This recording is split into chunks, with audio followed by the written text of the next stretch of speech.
Welcome to Daily Wisdom, Walking the Path with the Buddha, a podcast shared by David Roylance.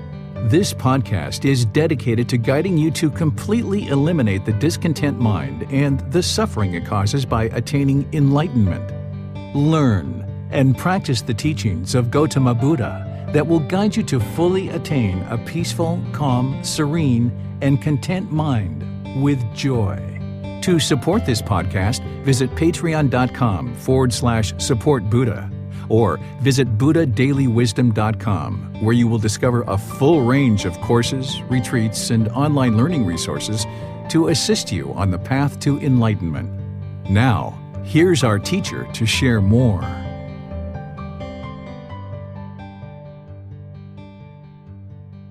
Okay, welcome back from lunch. I'm going to go ahead and get started. I know we have some more people that are going to be making their way in as we get started, but since we're going to be starting with meditation, they can come in during our meditation. I'm going to start with the meditation to realize non-self, and then after we do that, then we're going to move into discussing how to determine if you've attained the first stage of enlightenment. Then we'll just have a closing discussion about any miscellaneous questions that you guys have. So if you'd like to join for meditation, we're going to do the same one we did this morning, where we start with chanting, breathing mindfulness, then this meditation to realize non-self, back to some breathing mindfulness, and then come out with chanting. Okay. Arahang Samma Sambuddho Bhagava Bhutang Bhagavanhang Abhivateyami Savakato Bhagavata Dhammo Dhammang Namasami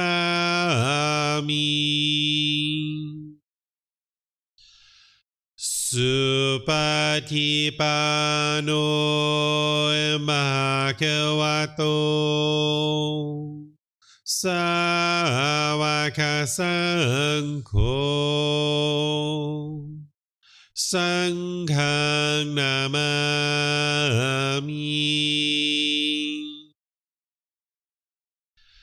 Namo Tassa Bhagavato Arahato Samma Sambuddhassa Namo Tassa Bhagavato Arahato Samma Sambuddhassa Namo Tassa Bhagavato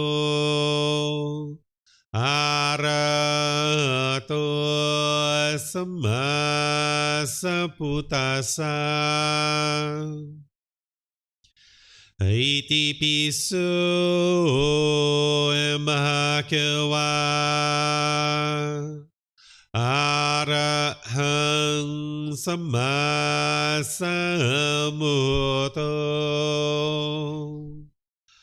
Vichacharanang Sambuddho Sakato Rokavitu Anutero Purisa Dhamma Sati Satatawa Manusanam Bhutto Bhagavati.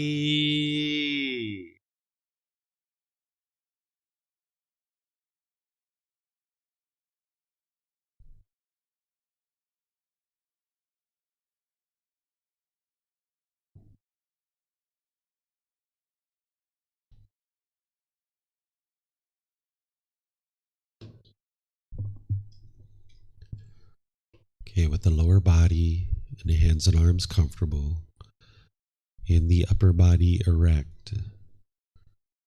just close the eyes and do breathing mindfulness meditation. I've been guiding you guys in each session. Now you should be able to do it without guidance. Slowly start working in that direction. I'll come back with guidance on meditation to realize non-self. Breathe in through the nose and out through the nose. Cutting off and letting go anytime the mind moves off the breath. Breathing in and out.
Continuing to breathe in through the nose and out through the nose.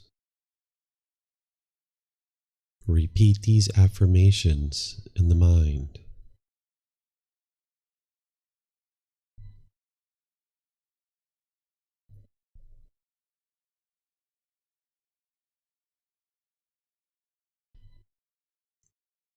I am not the body.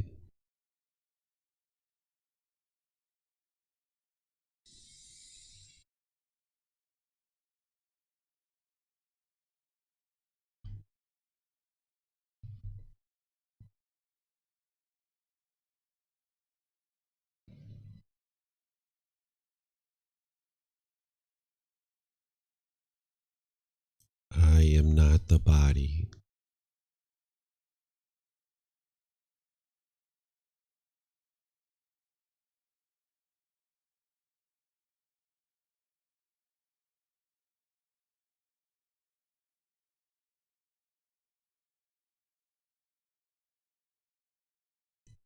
I am not the body.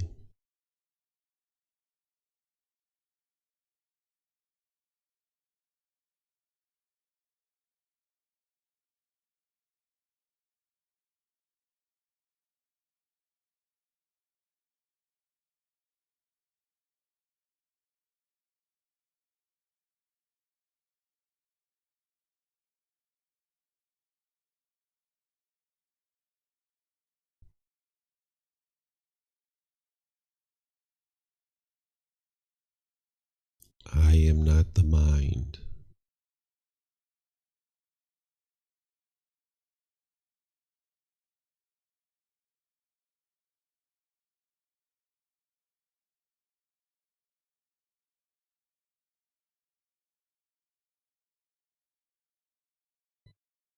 I am not the mind.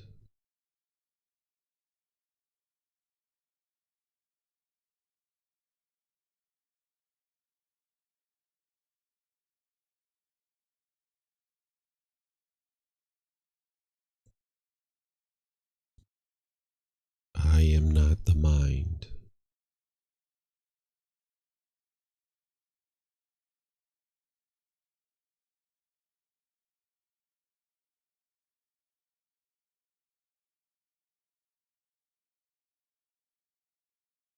There is no self.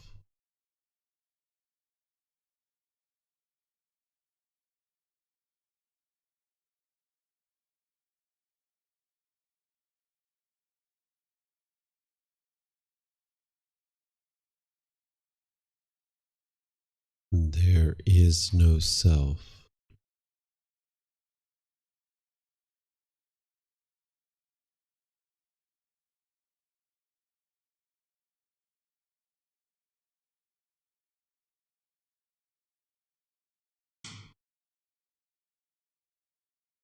There is no self.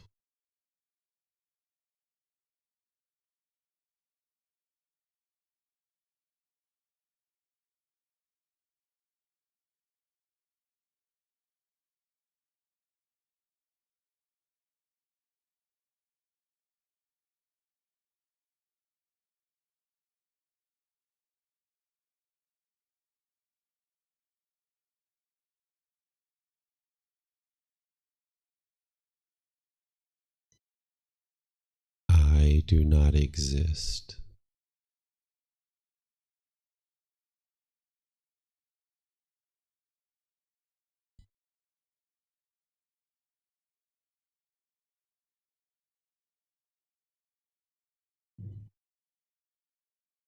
I do not exist.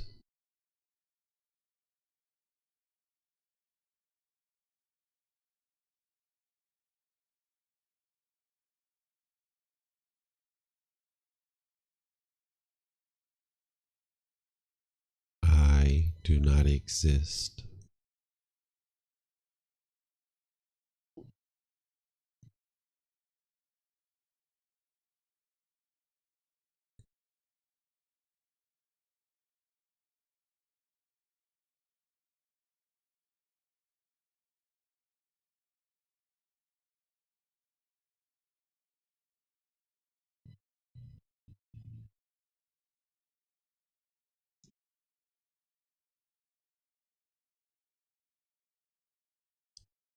I am not the body. I am not the mind. There is no self. I do not exist.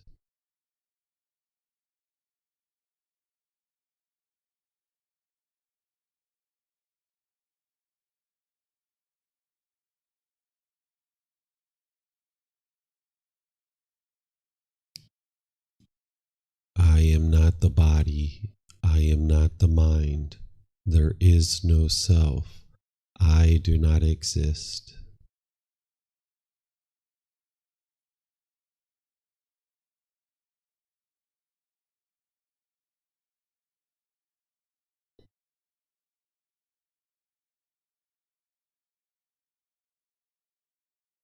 I am not the body. I am not the mind. There is no self. I do not exist.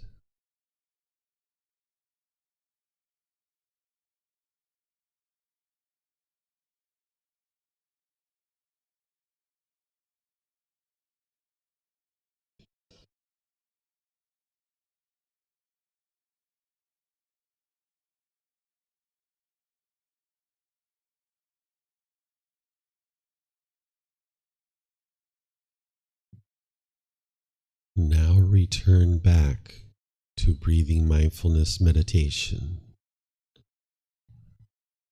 Breathing in and out.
Arahang Samma Sambuddho Makewa. Excuse me. Potang Bhagavanang Apivateyami.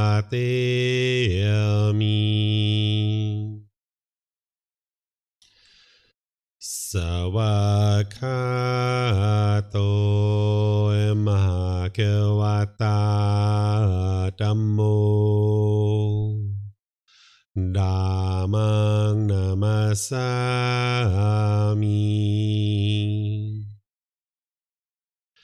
Supatipano Bhagavato Savaka Sangho Sanghang Namami.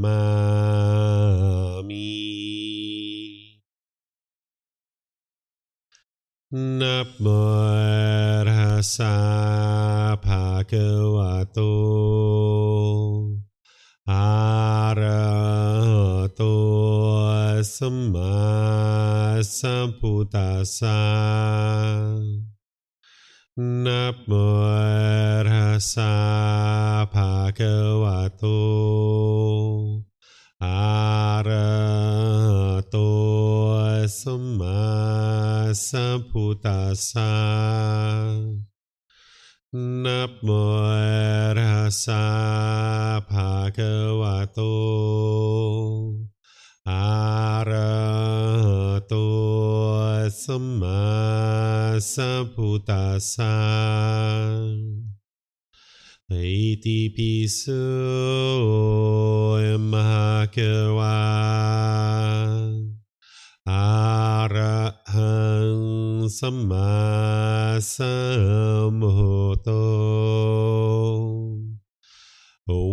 Vicacaranang Sammuno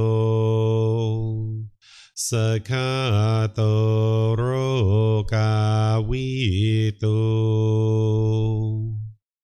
Anutero Purisa Dhamma Sati Satatawa Manusanam Poto Bhagavati.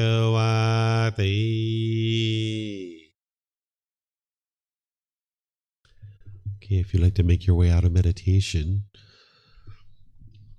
do you guys have any questions on this meditation to realize non-self? This is the second time we've done it, and just like I did with breathing mindfulness and loving kindness meditation, I'd like to open up to see if you guys have any questions on this. Sure. Thank you. Go for it. So I'm not the body, I'm not the mind. There's no self. So I wondered where we are something or so actually I'm not the body. So the I is non-self, but sort of somewhere in the universe, or so just for me kind of the image. So I observe the body and the mind, but I'm not sure where the I am. It doesn't exist. This is the problem with the unenlightened mind, and a mind that has personal existence views, that it's looking for a self. It's grasping, it's yearning, it's longing, it's looking for this I, but there is no I. The mind's just going to keep grasping and holding and longing and yearning, looking for it as long as the personal existence view is there. This meditation and all those other teachings that I shared with you last night, that's to gradually strip away and wear away these layers that the mind has built up over so many years of thinking that this is you, that this is who you are. So this universal truth of non-self is teaching you not to cling to this body or this mind, not to cling to those 5 aggregates, thinking that that's who you are as a person. So it's not to say that there isn't a being in existence. There is a being in existence. I see this human being in front of me, and this human being has a consciousness, but none of that is you. That shirt you're wearing, those pants you're wearing, the way you decorated your hair, if you have on any jewelry or anything else, none of that is you. The identity in your mind of, if there is identity of I am Japanese, or I am a wife, I am a mother, I don't know what you do for occupation or what you did do for occupation or anything like that. None of that is who you are. It's just a body. It's just a mind. It came together for this existence, but that's not you. So, so that it said, I am not the body. I just wondered who are talking. So like, I am not body. So some consciousness or something, but no existence, nothing. And even it's not dot. Yeah, there is no I. Basically, the way that we're taught in life is we're taught to go out into the world and be a somebody, right? And we carry around a certain amount of conceit and arrogance and pride and boastfulness because of that. We get a name at birth. We start assigning identity to that. We start identifying with that name at birth as we grow up. And we're taught to go out into the world and be a somebody, right? Mm-hmm. And this is a big burden to carry around on your shoulders. Some people are taught to go out into the world and change the world. This is a huge burden to carry around. What you would like to do is get to the point where you consider yourself a nobody while maintaining your confidence, right? That you're a nobody. If you look at human beings from an airplane and you look down, we look like a bunch of ants running around from place to place to place. If you've ever been in an airplane and looked down at nighttime when the cars are moving around, human beings are moving around, we look like a bunch of ants just moving from place to place to place. Go to the grocery store, bring food home. Go to work, come home. Go here, go there. Just like a bunch of ants running around doing different things. You would like to get to a point where you're not trying to go off into the world and I need to be a somebody and I need to change this world. No, you don't need to change the world. You need to understand the world, understand the natural laws of existence and how the world is constructed. Then you can navigate this world very easily. But as long as one goes out into the world thinking that this body or this mind is you, then you'll struggle because of clinging to the form and clinging to the consciousness and thinking that this is who you are. So if you can just think about it as you're a nobody, you're just like everybody else. You're just like a normal person that you encounter on the street, on the sidewalk.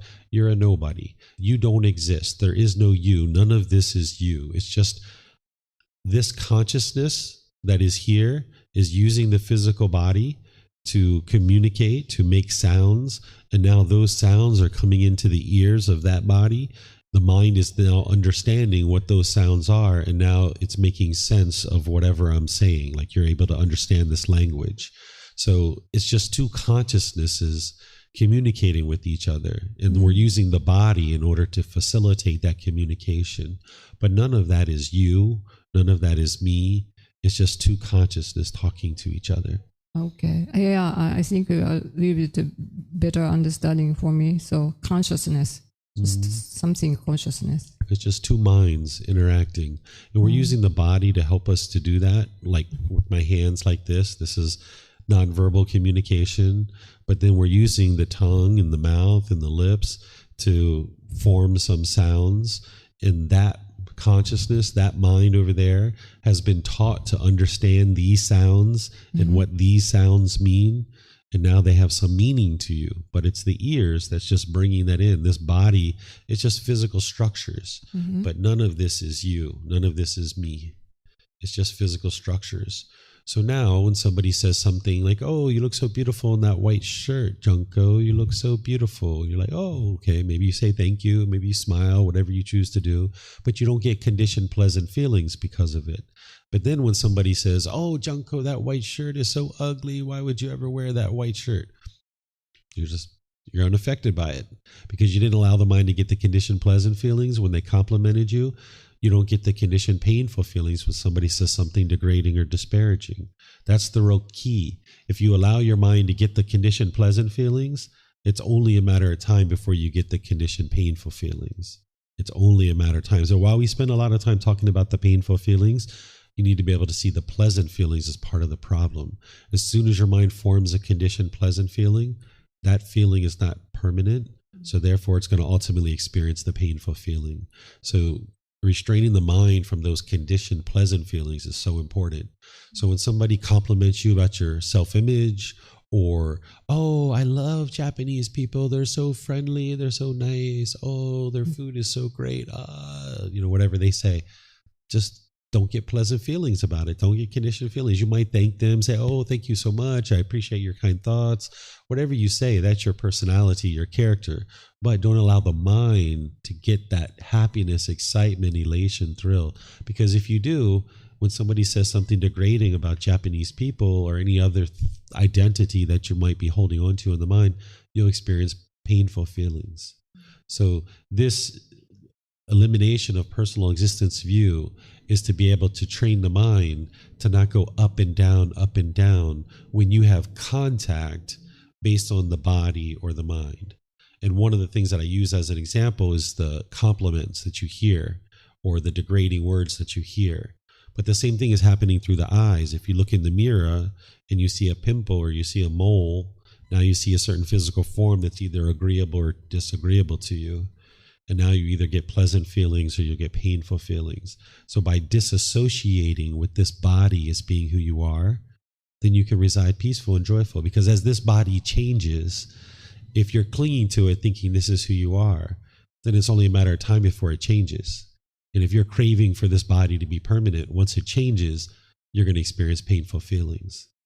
And the same thing with the identity in the mind. So you're training the mind to no longer cling to this body nor this mind. And that's what's going to get you to the kind of contentedness related to this particular thing right here, related to this particular pollution. Thank you. Mm-hmm. Yeah, this takes a lot of time to talk about, to think about, to have conversations about, to reflect on. Personal existence views. It's the first fetter, but I tell you, it's really challenging to understand. Sensual desire, you can understand it. Ill will, you can understand it pretty straightforward. Even conceit and things like that, you can understand pretty straightforward. But I would say personal existence view is one of the more challenging ones because we've been taught for so long in our life to have personal existence view. I mean, society just reinforces it over and over from the time of birth. We were given a name. Boom, there you go. Here's your identity. This is who you are.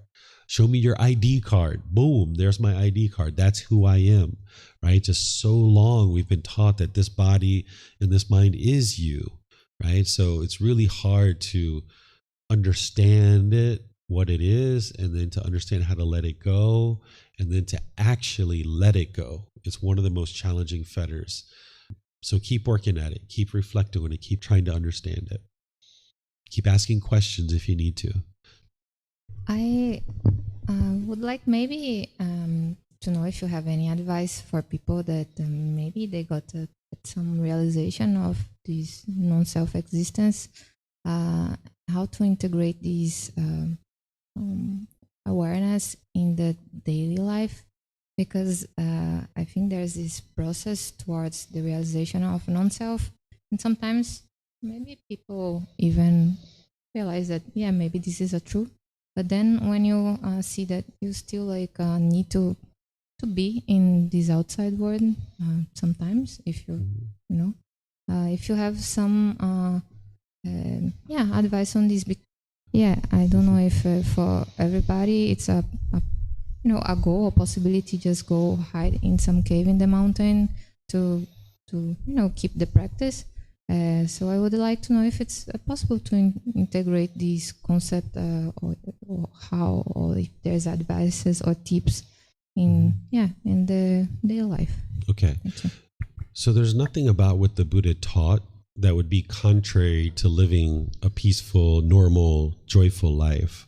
Right? It's just living the life in a way that you're not used to yet, right? So living this life without a personal existence view, you're not used to doing that yet. You haven't figured out how to do that yet. You don't know how to do that. So it can feel odd and it can feel strange, but that's just because the mind doesn't know how to do it. It just lacks the wisdom of how to do it. So the more you strip this away and you start going out into the world without this personal existence view, then it can feel more and more comfortable. And that's why the guidance I gave last night on eliminating personal existence view is like things like wearing simple clothing or picking clothes off the top of a stack, shaving your facial hair, your head hair, getting rid of jewelry, scents, perfumes, colognes, all these different things. This is designed so that this being can go out into the world and see that you don't need any of this superficial stuff. You don't need any of it. You don't need jewelry. You don't need makeup. You don't need to do your hair a certain way. You don't need to do all these things, right? And you can still go out in the world and be comfortable. And then as you train your mind to do that, if you choose to do your hair a certain way, fine, do your hair a certain way, right? You're going out, you would like to look nice. Okay, you do your hair a certain way. But you're doing that without craving, desire, attachment. It's not whether or not you choose to do your hair. It's can you go outside when your hair is just blah and it doesn't look a certain way and still be comfortable. So it's not that you have to go out looking miserable and wearing old beat up clothes and looking horrible every time you go outside in the public. That's not what eliminating personal existence view is. It's training the mind that as you experience impermanence related to this body and related to this self-identity, that you can still reside comfortable. If you're doing this one particular job or not, you can still be peaceful and joyful because you don't have it as part of your identity. If people say something positive about Brazilian people or negative, you can still be content and joyful either way. It doesn't affect your mind. It doesn't go up and down. Your mind doesn't go up when people say something positive about Brazilians. Therefore, it's not going to come down when someone says something negative. You can just maintain your contentedness and smile either way. So there's all these different things that as you strip away these layers, you learn to go out into the world just being content and joyful regardless, and you don't see this as being who you are. But ultimately, if you go out in the world and you would like to put on a nice clothes or nice jewelry or do your hair a certain way, then do that. And you enjoy doing that. But you also need to be able to go out into the world without any of that stuff and be perfectly content doing that as well. And that's what will help you to realize non-self and eliminate personal existence view. So all those different proactive ways of training are there to help you to wear away any kind of pollution of personal existence view.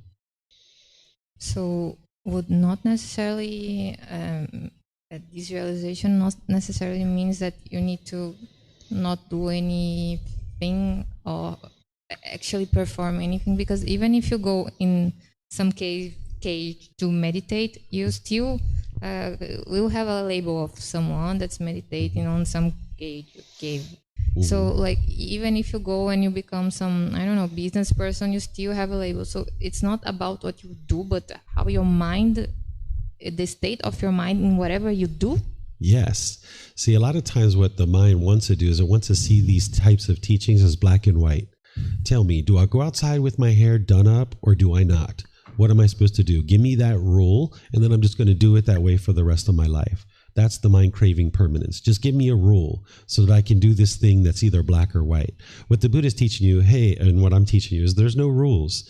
What it is learning what's causing your mind to be discontent, and then using mindfulness to eliminate these pollutions out of your mind, using these tools and techniques to eliminate the pollutions out of your mind. And then as you see that the pollutions are eliminated out of your mind, you can just make wise decisions based on whatever it is you would like to do. So understanding what personal existence view is and knowing that you have this, you do all these different things in order to eradicate it and eliminate it, like I talked about last night. Then once you know it's eradicated, you'll see 6 months, a year, 2 years, 3 years, you'll see people are saying things about Brazilians, people are saying complimentary things about your appearance, and you might thank them and say you appreciate their kind words, but you don't get pleasant feelings. And then when someone says something negative or degrading, you don't get painful feelings. You'll be able to see that about your mind, and you'll know that you've eliminated personal existence view, because things that once bothered the mind and you got frustrated about, you no longer have that. And then if you would go out in the world and you would like to look a certain way, then do it. But you're doing it without craving by that point. You're just doing it because maybe it's fun and you would like to go out and look a certain way. You'd like to do your hair, you like to do your makeup, you like to do something, but that's a choice that you're making in that decision, not because you're trying to be perceived a certain way, but just because maybe it's fun and you enjoy it. That's part of being enlightened, is you're going to have fun and enjoy life. right? But you would like to do these things without these pollutions, because say you put on that nice dress. I don't know if you wear dresses, but say you put on that nice dress, you put on the makeup, you put on your hair, you go out on a date, and the guy or the girl doesn't say anything to you whatsoever. They don't say you look beautiful. They don't say you look nice. They didn't even tell me how nice I look. I did all that work and they didn't even tell me. That's because the mind's craving to be appearing a certain way. And now this person didn't give you what you wanted, which was a compliment, and now you're frustrated. But that's with personal existence view. If you decide to do your hair a certain way, put on makeup, put on a dress, put on jewelry, just because that's what you enjoy doing, you can go out into the world, and if somebody says you look nice, okay, whatever. If they say you don't look nice, okay, whatever. Or if they say nothing at all and they don't even compliment you at all, you're not doing it for them. You're not doing it because you want something from them. You're not doing it because you want to hear something from them. You're just choosing to do it because you just enjoy doing it. You just enjoy going out. And you can enjoy going out looking with certain hair, certain makeup, certain dress, certain jewelry, and you can go out in just basic clothes and be completely content and peaceful doing that too. So that's what you're training the mind to be able to do. So this isn't a bunch of rules that you implement all these rules and then you check off all the boxes and now you got to enlightenment. You're training the mind to eradicate these pollutions. These are the techniques to be able to do it. And then after you eradicate those pollutions, then you'll just notice that you'll just make wise decisions just based on sometimes because you enjoy it. Why are you eating that chocolate cake? Sometimes people go out to lunch with me. There's this one restaurant I go to, I get a piece of carrot cake. And they say, David, why are you eating carrot cake? You don't have sensual desire anymore. Why would you eat carrot cake? I just enjoy it. It just tastes nice. But you know, I've shown up to that restaurant before and they don't have carrot cake and I don't get angry. I don't get frustrated. I'm fine because that cake's impermanent. So sometimes I eat it and sometimes I don't. Sometimes I go to that restaurant and I order it. Sometimes I don't order it, right? So people think sometimes like, okay, if you're getting rid of sensual desire, then that means you never eat anything that tastes good. That's not true. You guys saw where we went to lunch today. That food's really good, right? But now if we went there and the restaurant was closed, because I've been there before and they've been closed, I thought they were going to be open. We show up and they're closed. Okay, no big deal. They're closed. Let's go somewhere else. You can maintain your contentedness. So it's not about eliminating all the joy out of your life. It's not about eliminating all the enjoyment. It's about eliminating all the causes and conditions that lead to discontentedness. And then when you eliminate all those causes and conditions that lead to discontentedness, then you can maintain your joy if the restaurant's open or if it's closed. You can maintain your joy if you go out into the world with jeans and ripped up shorts, and you can maintain your joy if you go out dressed up with beautiful hair, wonderful makeup, all kinds of glittery dresses and all kinds of other things, right? No matter what you do, you can go out in the world and be peaceful and joyful. You don't want anything from anybody. You don't want a compliment, but if one comes your way, okay, thank you. But that's not why you dressed up. So then if somebody says something negative, you're not upset by that either. You can just maintain your joy regardless. So it's not about a bunch of rules and black and white and always do it this way. It's about learning what's causing your mind to be discontent, eradicating those causes and conditions, and then be aware if you've actually eliminated those pollutions or not. And then ultimately there's certain decisions that you'll just make because you enjoy. You enjoy wearing a dress. You enjoy doing your hair nice. You enjoy, but you're not going to know that that's the case until you go without it for a period of time. Like if somebody's always putting on makeup or always doing their hair a certain way and they always go out like that, they don't know whether or not their mind's attached to it or not. There probably are if they're doing it so frequently. So now you're going to need to train the mind to go out without that stuff and observe the mind with your mindfulness. Can I be just as content going out with the makeup as without? Can I be just as content with my hair looking nice and when it's not? Can I be just as content wearing jewelry and not? And you'd like to do that multiple times and make sure that the mind is fully eradicated this.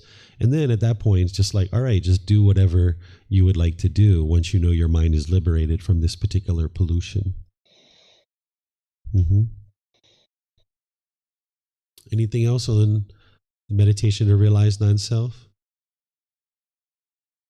Okay, let me see. Do I have anything online?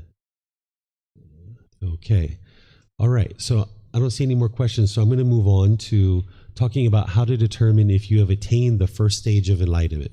So everything in this retreat has been the teachings that you need in order to get to the first stage of enlightenment.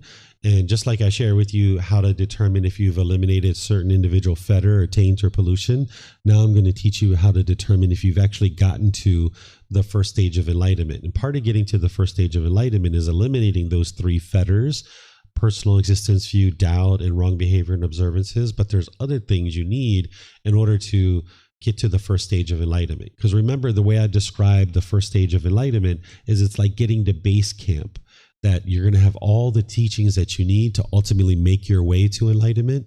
You're going to still need guidance. You're going to still need help, but you will have all the tools, all the techniques, all the wisdom constructed together that now you can make your way the rest of the journey to enlightenment. Just like when you get to the base camp of Mount Everest, you have the ability to get to the summit. You just haven't done it yet, but you've got all the equipment, you got all the wisdom, you got all the tools. So here, that's what you're going to see, where the Buddha teaches that to determine whether you've gotten to the first stage of enlightenment, you're going to need to have eliminated these three fetters. And I explained to you what those fetters are, the symptoms, the tools and techniques to eliminate them, and how to determine if you've actually eliminated them. I've taught you these three things. We did this one yesterday, and we did these two today. The next thing is that you will need to deeply understand dependent origination, the natural law of karma, the five aggregates, and the six sense spaces. These are all teachings that you were exposed to here, but you probably don't deeply understand them right now. You've only kind of visited them once so far in this retreat, but that's why we have books. That's why these classes are recorded. You can come back and revisit these, and you can always reach out to me for guidance in these classes. In these Facebook group that I have, you can send me private messages, you can schedule personal guidance with me. Any of these things that you're looking to gain more insight on, you have the resources to study on your own, but then you have the ability to reach out to me and get help, because this is your independent journey. So you're going to need to know these things: dependent origination, the natural law of karma, the five aggregates, and the six sense spaces. Then, when I was just sharing with you before lunch, accomplishment in view, you're going to need to have established accomplishment in view, which is all those different things that I talked about over that 30 or 45-minute period. Then there's something called accomplishment in generosity that is part of the talk that I normally do on what is merit. But if you guys remember, when we got to that point in the retreat, we had a little bit of time, and I just did it in like 15 minutes, and I brushed past it and moved on. So now what I'm going to do is I'm going to go back, and I'm going to show you guys what accomplishment in generosity is, so that you guys can know what that is. Okay, so this is the Buddha teaching accomplishment in generosity. This is his words, where you reside at home with a mind free from the stain of selfishness, freely generous, open-handed, joyful in letting go, devoted to charity, joyful in giving and sharing. This is called accomplishment in generosity. A stream mentor would have fully developed in practicing accomplishment in generosity, where you're willing to share. Like you guys went to lunch today. I saw a lot of you guys sharing your food, right? This is practicing generosity. I'm not saying that you've accomplished accomplishment in generosity, but you're at least starting to share and be generous. Maybe you're doing that even before this retreat. And you went to the orphanage and you shared there. And maybe when we went to the elephant sanctuary, maybe you guys were sharing the knives when we were cutting things up. Or maybe you were sharing some of the food that we gave to the elephants and different things. Maybe you've been helping each other, right? This is accomplishment and generosity, getting closer and closer to the point where you're willing to give and share. You're not selfish. You're not holding on. That you're living open-handedly. That's what the Buddha describes it here, living open-handedly. And he also talks about the opposite. There it is, the stain of selfishness, right? That you have a mind that is free from the stain of selfishness. He talks about that as almost like a pollution, a stain of selfishness. Any kind of selfishness in the mind, it's a stain, it's a pollution. So to get to accomplishment and generosity, you need to be willing to give and share. But also remember, you're doing this from the middle way. Right? If you have craving to share, you exhaust your resources, you're not going to have what you need to be able to sustain your life. But if you never shared, then you're going to be selfish. You're going to have that stain of selfishness. So you need to come to the middle where you live open-handedly. That's what accomplishment and generosity is. Do you guys have questions on this one? No? Okay. So let me go back to where we were. You guys have learned a lot. Where are we at? There we go. All right. Another way that you'll be able to determine that you've gotten to this first stage of enlightenment is your discontentedness will be significantly diminished.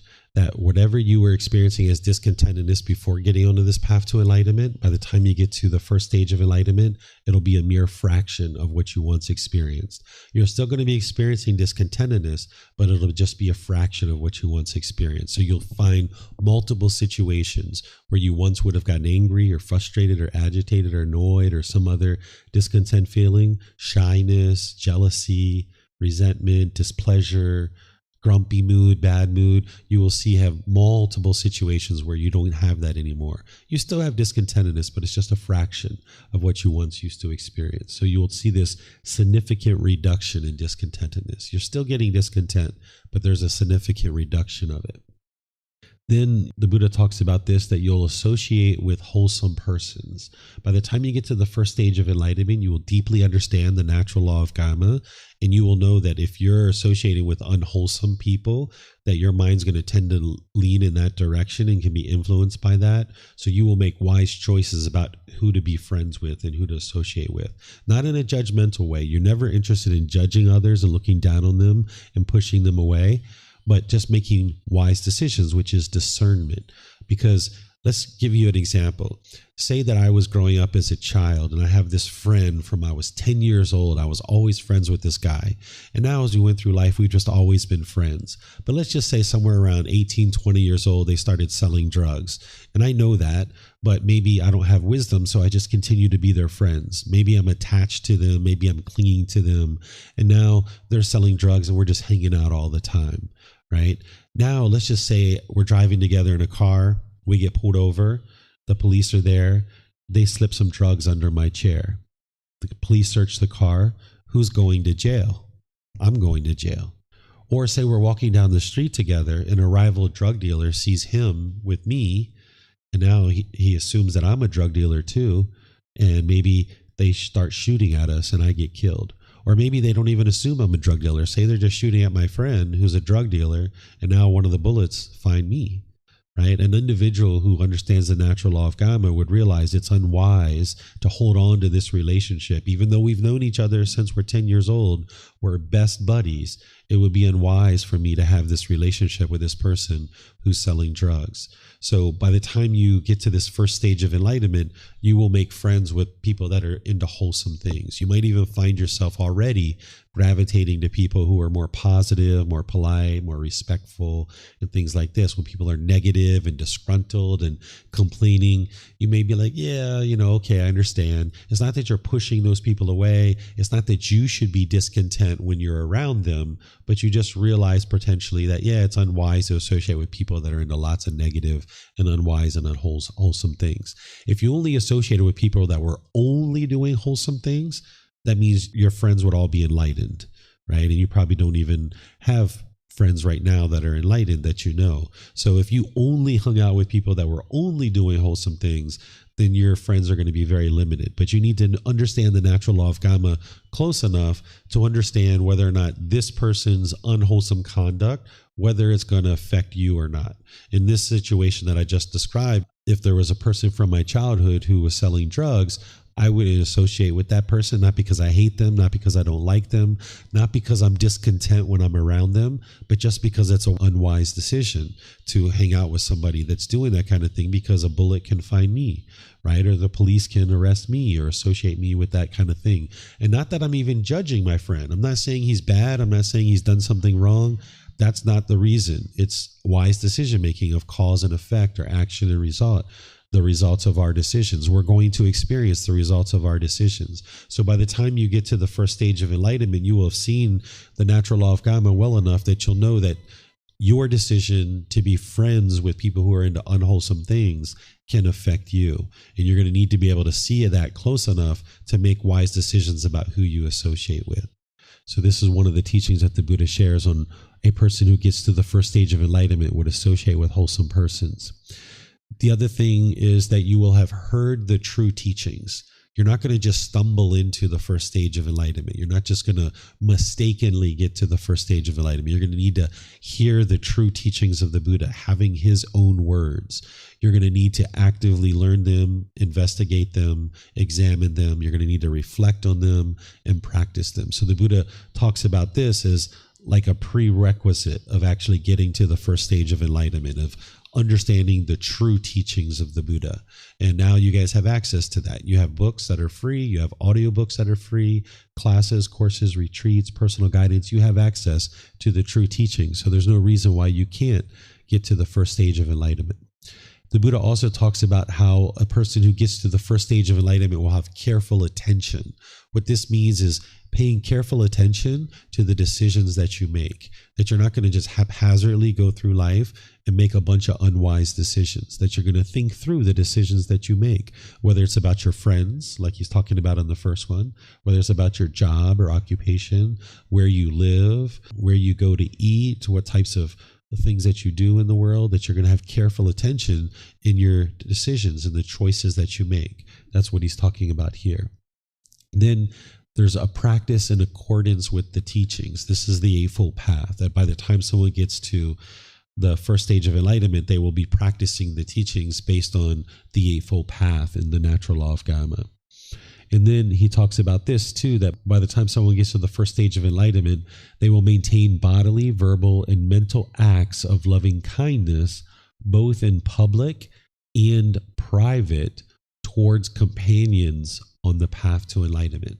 That's your fellow community members, because you know that everybody's trying to get to enlightenment. Everybody's a work in progress. You have admiration and respect for not only your teacher, but the community members that are around you, both in public and in private. The Buddha is saying you would have loving kindness, both bodily, verbal, and mental acts, both publicly and privately towards your other community members, because you know that they're on the journey and you're not interested in doing hateful and vindictive things towards them. So by the time you're in the first stage of enlightenment, there's still ill will in the mind. Ill will doesn't actually get eliminated until you're in the third stage of enlightenment. In the second stage of enlightenment, you thinned your ill will, but it's not until the third stage that you've actually eliminated it. But here in the first stage of enlightenment, there's a decrease of this ill will to the point of individuals that you're in the same community with, that you only have loving kindness towards them. And that's what I've seen as you guys are going out into the community on these different excursions. I've only ever seen loving kindness, the way you guys interact with each other. So this is part of what the Buddha is teaching, that both in public and in private, meaning if you're having a conversation with your mom and she's like, hey, what's going on with that community of practitioners, or what's going on at that temple you're going to? You'd be like, oh yeah, there's some really great people. There's some really wholesome people there, or whatever it is that you guys say, right? But you have only loving kindness, this genuine interest in seeing your fellow community members be well, that you have active goodwill towards your other fellow community members, both bodily, verbal, and mental. All these bodily, verbal, and mental acts of loving kindness. Okay? This is the benefits of attaining the first stage of enlightenment. We talked about this on the very first day. I shared this with you guys, but now I'm going to circle back and show you guys this again so you understand the benefits of attaining the first stage. Now that you understand how to determine if you've attained the first stage, this is the benefits of having done so. One is fixed in the wholesome teachings, because they've already experienced a certain amount of progress, a certain amount of improvement. So they know it's these teachings that are going to lead to enlightenment, because they've seen a certain amount of progress. One is incapable of decline. Once you get to the first stage of enlightenment, your mind won't regress backwards from there. You're either going to end up dying in that first stage of enlightenment and coming back into the world as a human being again, or you're going to keep progressing to the second, third, and fourth stage of enlightenment. You're going to continue to progress. You'll never be reborn into hell, the animal realm, or the realm of afflicted spirits ever again. It's only continued progress from there. You're incapable of decline or regression of the mind. One of the other benefits is that one's discontentedness is limited. This is that significant reduction in discontentedness that we talked about. One comes to possess wisdom not shared by others.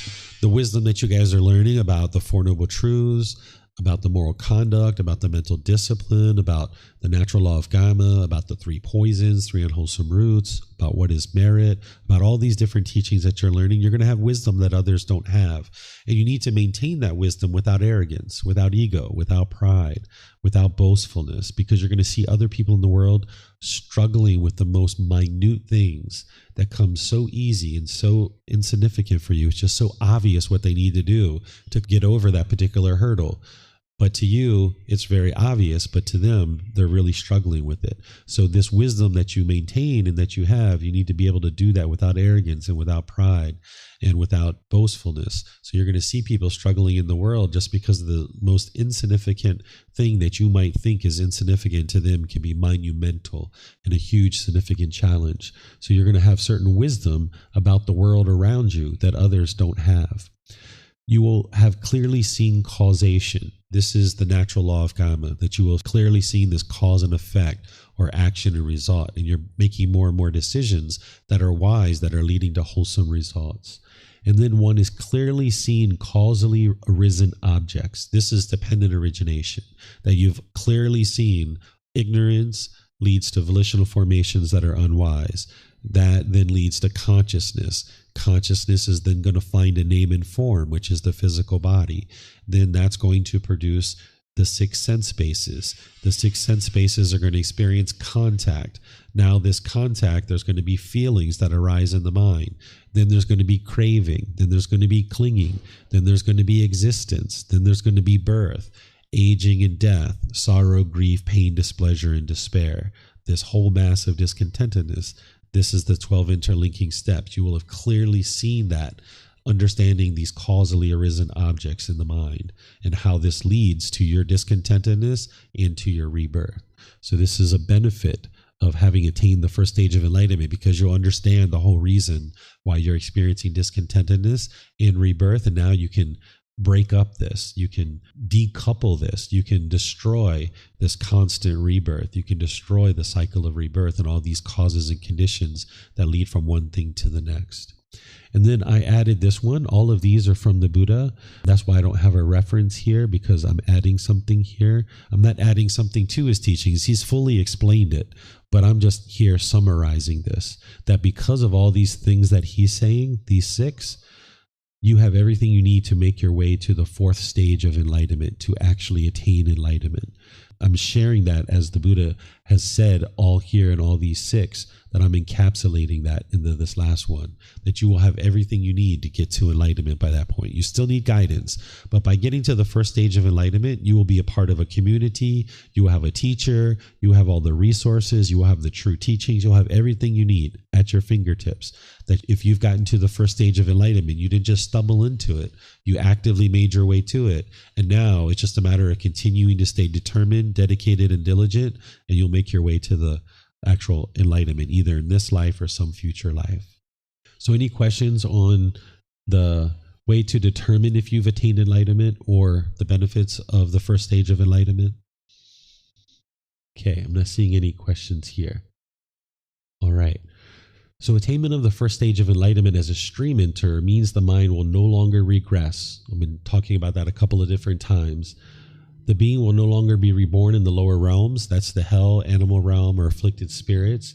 They'll attain enlightenment in a maximum of 7 rebirths. And you guys may have been stream enters in a previous life. You don't necessarily know that right now. And whether you were or you weren't, it doesn't really matter at this point. You're in existence. You would like to get to enlightenment, but there's the potential that some of you guys could have been stream enters, or maybe even once returners in the past. And now this is your life to get to enlightenment. You don't necessarily know. But if someone gets to the 1st stage of enlightenment, they'll experience a maximum of 7 rebirths. The Buddha shares that an individual gets to the 1st stage of enlightenment, they're fixed in destination with enlightenment as their goal. That's what he shares in his own words, that an individual who gets to the 1st stage of enlightenment, they're fixed in destination because you've eliminated doubt. You no longer have doubt. You know that these teachings are leading to your enlightenment. You no longer have doubt. You're fixed. You know that you're headed toward enlightenment. It's just a matter of time. Okay? All right. Any questions on any of this? No questions? Yes, ma'am. So they will attain enlightenment in a maximum of 7 rebirths. I wonder, so the number of 7, why 7? This is a number that the Buddha shares. This is one thing that I haven't been able to independently confirm 100%, but I have seen that I've had 2 previous human lives before this. This is my 3rd human life. And I know in that first human life, I got to the stream entry. I know in the second human life, I was a once returner. And then I know where I'm at today in this life. So from that standpoint, I've been able to confirm this. But the number 7, I didn't experience 7 human births to be able to know that. But everything else that the Buddha has ever said and shared led exactly where he said it did. So I have confidence that this number is accurate and correct. So even though I didn't experience 7 exact births to be able to confirm that, I experienced enough of the 2 births before this and this one to know that this is true. Thank you. So in Japan, so 7 number is considered a lucky number. I'm not sure other country. So maybe it come from. No, the Buddha doesn't make decisions and he doesn't teach things based on that. He must have experienced it for himself and known with 100% certainty. He wouldn't share it just off the cuff or something like that. That a Buddha is only going to teach something that they directly know for themselves through their own direct experience. Like the Buddha didn't just slip in the cycle of rebirth and be like, I taught you all this stuff that leads to discontentedness and I taught you how to eliminate discontentedness, but let me just slip in this cycle of rebirth, or let me just slip in this 7 rebirths thing. He's very intentionally making decisions. He's only speaking the truth. He doesn't even lie as a joke. So you can be confident that anything he's teaching you, it is the truth. It's just that your mind may not have had the direct experience to determine that it's the truth. So that's why I share with you with this particular number. I haven't confirmed 7 because I didn't have 7 human births, but I had 2 previous in this one that I know that this number of 7, I didn't experience an 8th existence. So I know that this is actually true, but I haven't confirmed the number 7. Thank you so much. It's interesting. Thank you. Yeah. Corey? Hey, so I just have a question. I think it was like 1 slide back or 2 slides back about being in the company of wholesome people. Yep. Yeah, so is that associated with karma? Because if you don't do anything like wrong yourself, but you're associating with people that do, is that that's an unwise decision, yes, to be in the company of unwholesome people, because if they're creating bad karma, you might be in their company. But if you're not actually, like, it's an unwise decision to be with them, but is that unwholesome results due to karma on you? Yes, that's your unwise decision. So is that karma? Yes. Even though you actually haven't done anything, but it's just an unwise decision which brings you unwholesome karma. Yeah, any unwise decision is going to bring you unwholesome karma. So if I have a craving or a clinging to hang out with that friend from 10 years old, and now we're 25 or 30, and he's selling drugs, my craving is leading to an unwise decision that's producing unwholesome results, where the wise thing would be to just let go of this relationship and just move on. So any of your decisions is going to lead to unwholesome karma. So it's my unwise decision to associate with people who are into unwholesome things. That's the decision I'm making that is leading to an unwholesome result. Yes, it's that person's decision to slip the drugs under my chair and I didn't do anything, but my unwise decision to associate with this person is what's bringing me the unwholesome karma. And you will have seen that, and that's why you will have chosen by this point to only associate with people who are into wholesome things. Yeah, I was kind of just thinking when it comes to karma, you kind of have to do something bad yourself to receive unwholesome karma, but an unwise decision can also bring. Yeah, I always talk about it as an unwise decision. I don't talk about it as like a good thing or a bad thing. Yeah. Let me give you another example that you guys I think can relate to. Like, say that you have a immigration issue and you need to get a visa sorted out here in Thailand.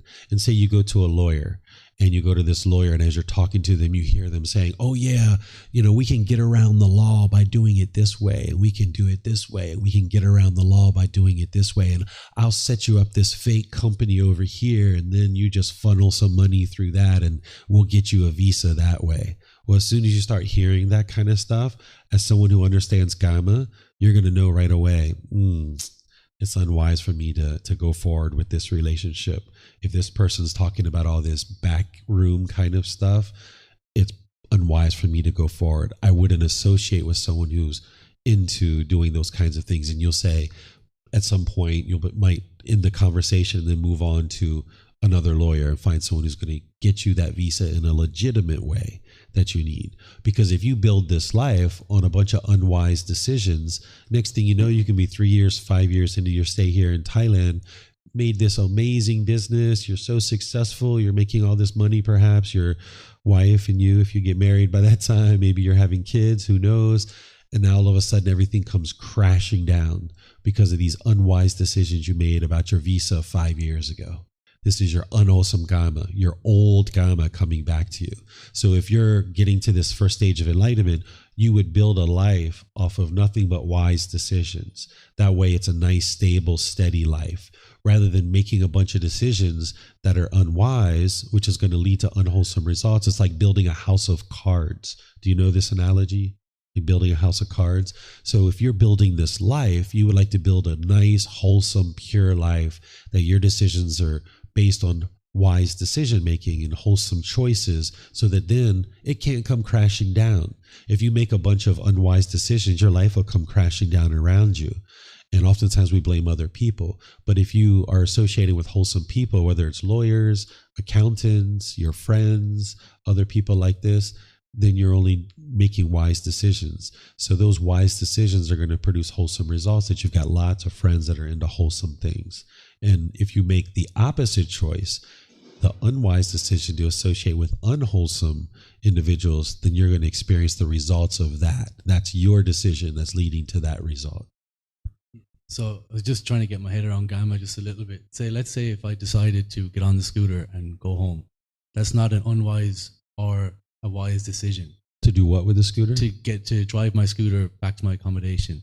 So I need to go home, so I'm going to drive my scooter home. Mm-hmm. It's not an unwise decision, and it's not a wise decision. It's just a decision. Like, you wouldn't call that wise or unwise, would you? And let's say if I got into an accident on the way home. Yeah. Like, is that still Gamma? Because I still made a decision, mm-hmm. and then on the way home there was an accident. Yeah, everything you experience is your karma. It's a cause and effect, or action and result. Choosing to get onto a scooter and drive it home, for you have the proficiency, the ability to drive the scooter. I would advise you to wear a helmet, right? Because if you get in an accident, you have protection. If the police see you, you're following the law, you won't get a ticket. Right? So if you're wearing a helmet and you're driving a scooter, you're not causing harm to anybody. So no harm is coming to you. But if you make an unwise decision that you're looking at the phone, or you're looking at a beautiful girl that just walked by and you get in an accident, this is the unwise decision, because you're not having singleness of mind. So it's not only about the decision to ride the scooter, but it's about how you're riding it too. Right. So I don't know if you were all the way in the back of the van yesterday, but the driver of the van, I was talking to him and he was saying, oh, I drive a van because it's much safer. Okay, that's a wise decision for him. And he likes driving a van. Maybe he doesn't feel confident to drive a motorcycle or a motor scooter. But for other people, they have the skill and ability to drive the motor scooter. So it's not that motor scooters are all wonderful, but it's not that they're all unwholesome or unwise too. It all depends about your proficiency and your ability. And that's where you need to know for yourself, with your own mind, do you have the ability to drive this motor scooter safely? And are you making wise decisions about lane changes and who you have on the back and whether or not you wear a helmet or not? These are all decisions that are going to lead to some result, and you would like to make those decisions in the wisest way possible. So it's not just about if somebody rides a motor scooter that's wise, or if somebody rides a motor scooter that's unwise. It comes down to the wisdom and the skills that that individual has. Yeah. Okay. Thank you. Okay. Other questions? Yep. I was curious about these things. It's like things you can know, but there are like any physical signs, symptoms, like the body that at the moment is getting enlightenment that feels? So enlightenment isn't all of a sudden. It's not like either the light's on or the light's off. It's not like that. You're going to gradually see the qualities of enlightenment start to shine through in the mind more and more. So by the time you get to that third stage of enlightenment, the mind's not enlightened yet, but it's very close. You'll go for as long as 3 months or 6 months without experiencing any discontentedness. And then something will happen after about 3 or 6 months, and you'll get this little bit of ickiness, this little bit of discontentedness. It'll be very insignificant, and it'll be very short-lived, maybe even only 30 seconds. And you'll be able to immediately cut it off and let it go. And you'll immediately know what the craving is that created it. But you're still going to get a little bit of discontentedness about once every 3 to 6 months, because those qualities of enlightenment are going to start shining through more and more as you get closer to it, until eventually it's been 1 year, 2 years, 3 years, and you haven't seen any discontentedness, even the slightest ickiness. So it's not like you're going to experience some physical symptom and then boom, the next minute you're enlightened. It's not like, 1 minute ago you were unenlightened and now this minute you're enlightened. You're not going to be able to track it that closely. That if you literally kept track of when you were getting discontent, you could potentially see the moment you got to enlightenment, but you would have to be able to keep track of that for 1 year, 2 years, 3 years, and then trace all the way back to that last little ickiness that you experienced to know that that was the moment that the mind was experiencing enlightenment. So these qualities are going to shine through more and more. As you're moving to enlightenment, there are certain physical symptoms that I talk about in chapter 3 of volume 1, where you'll start noticing certain things, but doesn't mean you're going to notice those things and the next day you're going to be enlightened or the next month you're going to be enlightened. But as you're cleaning up the mind and you're purifying the mind, there's certain changes that are happening to the brain. So you can notice certain physical and emotional symptoms that I document in volume 1, chapter 3. But it doesn't mean you're going to experience those, but there's the potential for those to be experienced. So for example, you can notice like a disruption in your sleep schedule. You can notice that your sleeping isn't as consistent as it once was. So it'll get shaken up for a while, but then it'll kind of stabilize after that. You can notice that you get headaches because as you're cleaning up the mind, the structures of the brain are changing, and now the headaches start to be experienced, and now the structures of the brain are changing. And once you get through those structural changes of the brain and you're all the way past that, now you won't experience the headaches anymore. You can notice nausea. You can notice ringing in the ears. Some people have this, like a little ringing in the ears. What are some other ones? There's a bunch of them that I put in chapter 3. You can see them there. But it doesn't mean you're going to experience those, but you can experience those. And sometimes people don't even know about those symptoms, and they go off to the doctors, and the doctors check everything, and they say, hey, there's nothing wrong with you. And this is why I put them in the book. Sometimes when people read it, they get scared. They think like, oh, if I make my way to enlightenment, I'm going to experience all these symptoms. That's not why they're there. They're there to alert you that, hey, you may experience these symptoms and there's no medical reason why you're experiencing these symptoms. It's actually because the mind is becoming more awake. And then once you get over that hump and your mind is actually getting more awake, a lot of those symptoms dissipate and are eliminated. But even when you're enlightened, you're always going to have a little bit of a ringing in the ears. It comes and goes, but when it's really, really quiet, like particularly when you're meditating, you're going to have a little bit of ringing in your ears. And it even happens as you get close to the first stage of enlightenment, because the Buddha talks about this in his teachings, and you can experience this. I can explain to you what it is if you're interested. But when you're meditating, you might hear this ringing in the ears. When you're falling asleep, you might hear this. When it's really quiet, you hear this little bit of ringing in the ears sometimes. It's not a bad thing. It's just something that happens as part of making your way to enlightenment. And you'll see the other ones in there too. All right. No other questions? Okay. All right. So let me share this with you about continued support on the path to enlightenment. So if you guys would like continued support beyond this retreat, there's books, audiobooks, videos, podcasts, and quizzes, all available at our website. Everything's available for free. The way you get access to these is the books and audiobooks. These are in the free books section of our website. There's videos on YouTube. There's podcasts on our podcast. There's lots of different podcast distributors that distribute our podcast. The quizzes are linked at the end of each chapter of Volume 1. These quizzes are something that help you confirm your learning, so that as you're reading each chapter, you can just click on the link at the end of the chapter, and then it helps you to confirm your learning. So it gives you a score, and it emails you and shows you what questions you got right and wrong. I don't ever look at those. It's just for you and for your own personal development. And then that way you can feel confident at the end of each chapter that you've learned what you needed to learn. Then there's in-person and online classes, courses, and retreats. You're always welcome to come here and learn here. But if you're not able to come here, we live stream. So no matter what time zone you're in, usually at 9 a.m. is when I'm starting classes here. The regular classes that I do, I also live stream from home at 9 p.m. So no matter what time zone you're in, there should be a live class on Sunday, Wednesday, and Saturday. But even these retreats and these courses that I teach from here, I'm using Zoom and live streaming. So you can get access to all these classes, courses, and retreats through our website. You'll see them all there. Then there's these ongoing programs that are both in person and online. The group learning program is a foundational program. It's a 7-month program that goes through Volume 1, chapter by chapter by chapter. I go through every single chapter. Each Sunday, I do 1 chapter a week. And then on Wednesdays, we get together and do meditation together. And then I just open up to any questions you guys have, just free-form questions. And I do that at 9 a.m. here at the temple, and I do it at 9 p.m. from home. So again, any time zone you're in, you should be able to get a live class. But then if you can't attend the live class, all these things are recorded, so you can just watch the recordings if you like.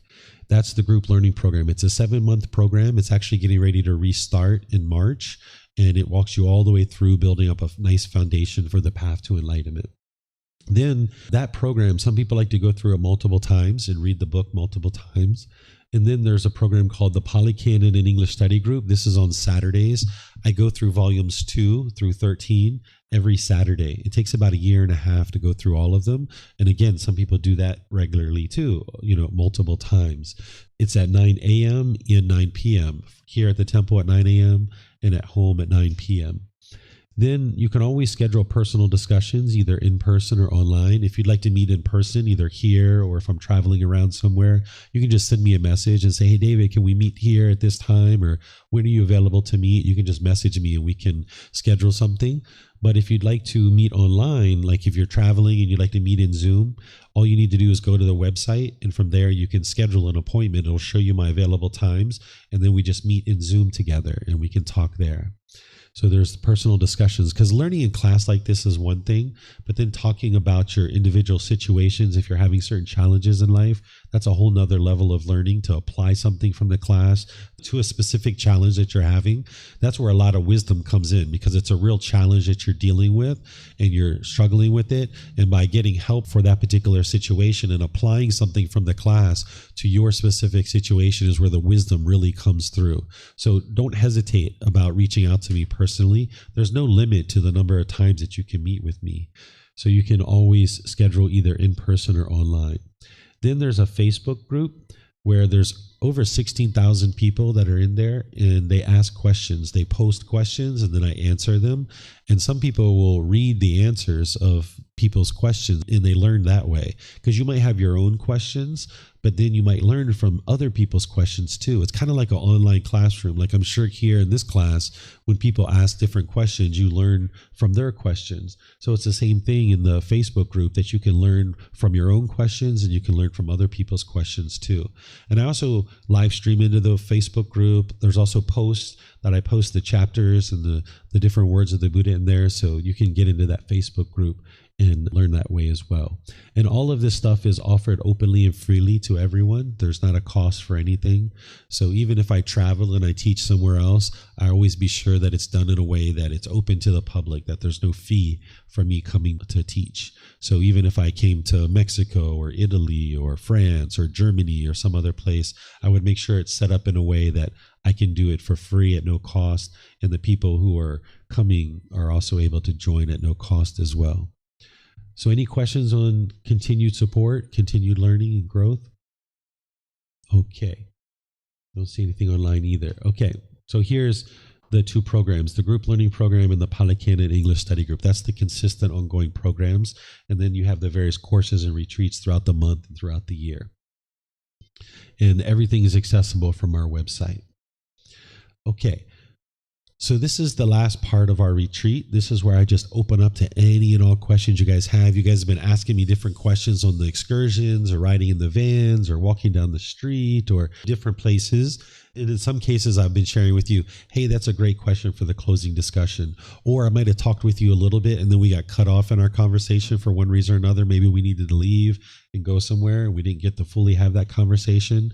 Or maybe there was something that we talked about in one of these classes throughout the retreat that maybe you got a certain answer, but you've been sitting with that answer and you're not quite sure and you need clarification. Or maybe you heard me teach something and you weren't quite sure what that answer was. Or maybe you heard me teach something and you've been thinking about it since then and you've had some more thoughts around it and you like to get clarification. So anything and everything that you'd like to talk about.